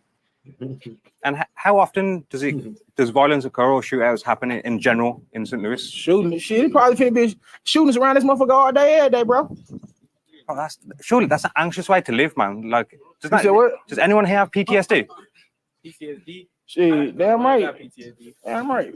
The you have for PTSD shit. This the help. This is all the help I need right here, bro. I got PTSD from the police.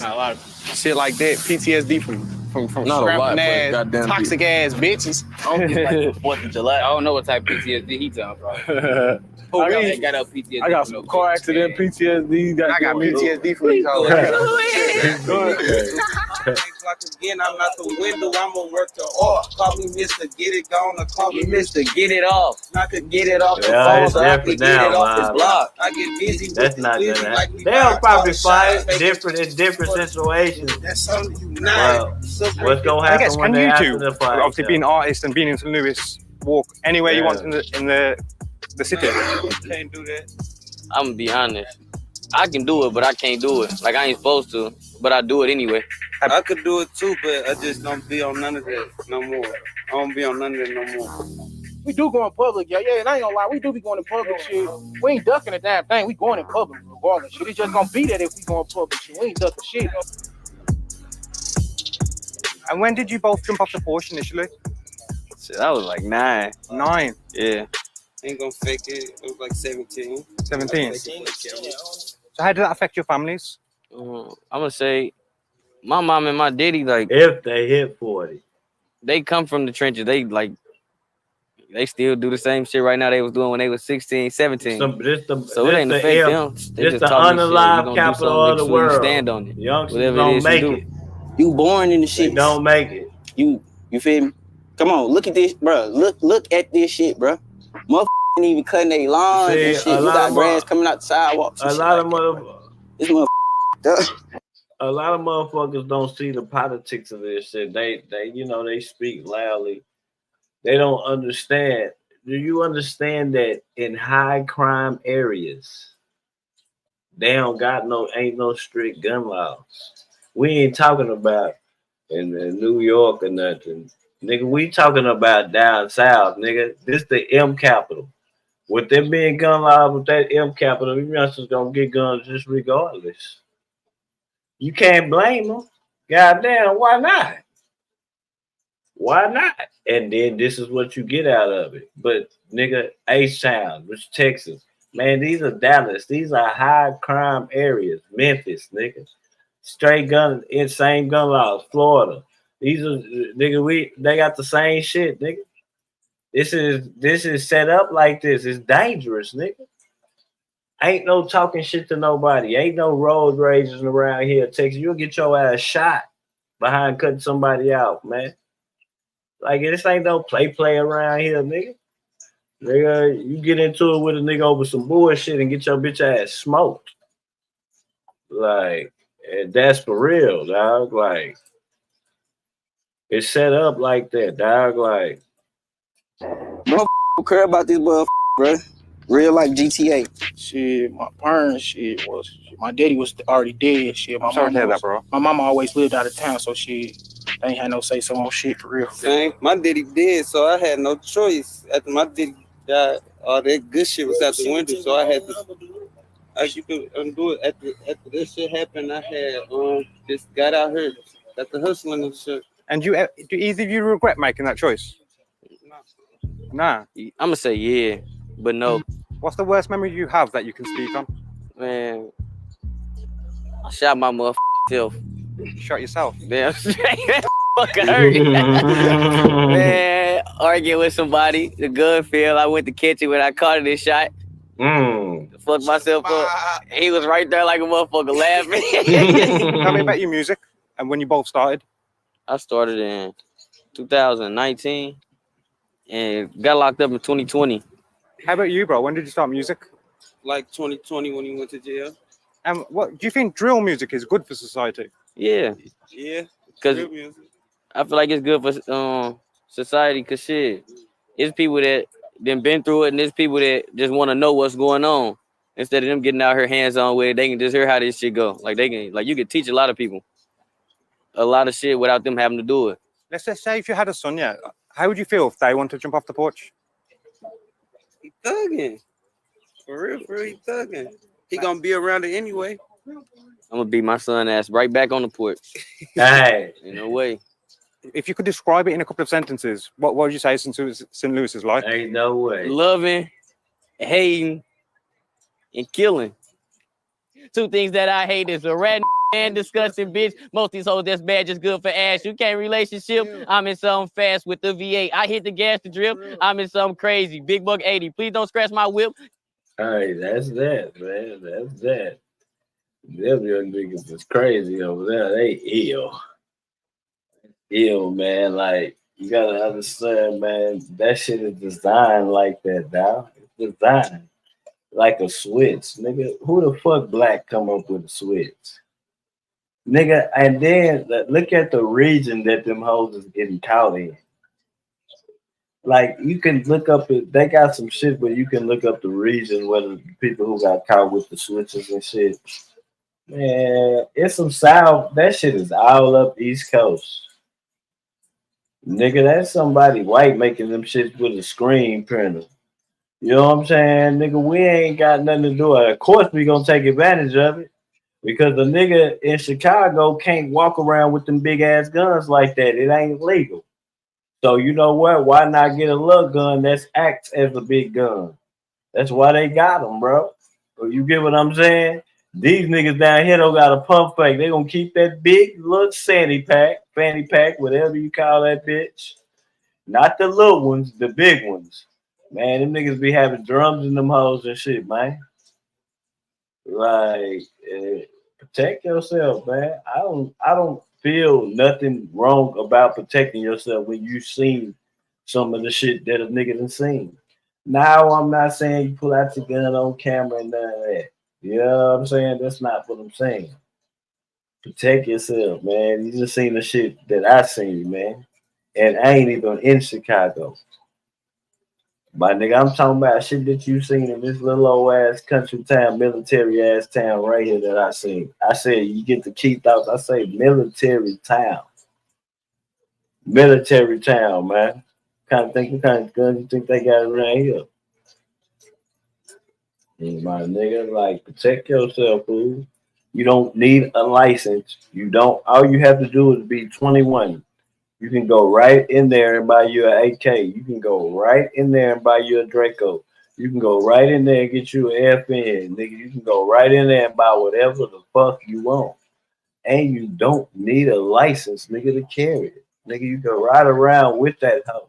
21 or older. I'm talking about that shit gonna take 30 minutes. Down here, you can order the gun online. Get it shipped to the store that you want to, near the nearest store. My nigga, and as soon as you go to the store, you get that bitch shipped to the academy. Nigga, and go, they gonna take them home 10 minutes. Nigga, if they run your shit and your shit wrong, you ain't getting it and they gonna charge you a restock fee, nigga. That's it. Nigga. That's all. It's different. It's a little bit different around here, man. You know what I'm saying? She say here in Milwaukee too. Like them buttons are serious, man. Them buttons, they got that shit all East Coast, man. People getting cut with them buttons. 1,600 people got buttons. That is 1,600 people with machine guns, nigga. Basically, that's a lot, nigga. Fully automatic machine guns. Chill out, mixed with Hispanics, man. Listen, everybody uses that shit. The places where the gun laws are bad. Chicago has bad gun laws. New York has bad gun laws. Them niggas can't pack them big ass rifles. So give me something pocket size with a button on it that's gonna do the same damage. That's what they doing.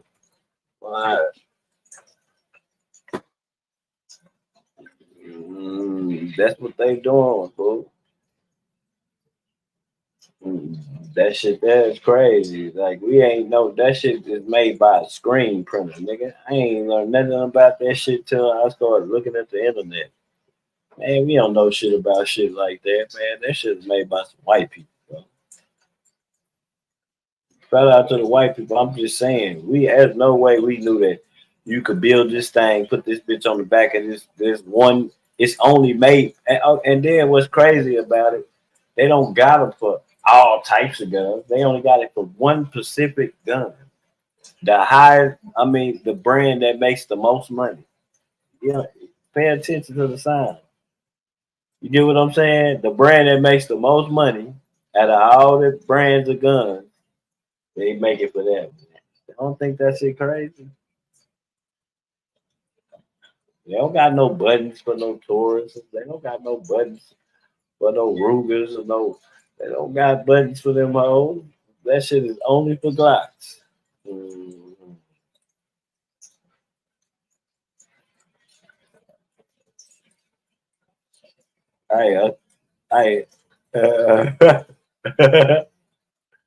know what I'm saying? I'm just saying, Dirty Good.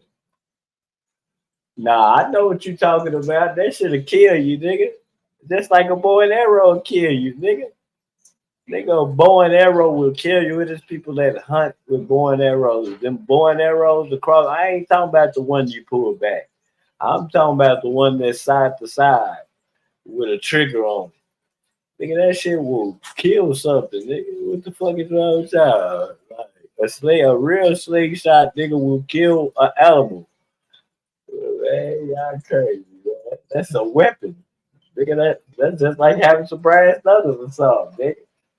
If you know how to use that hoe, that shit comes in handy.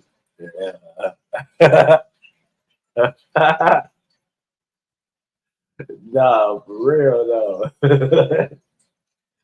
Like I just believe that in high crime areas, now protect yourself. You can't.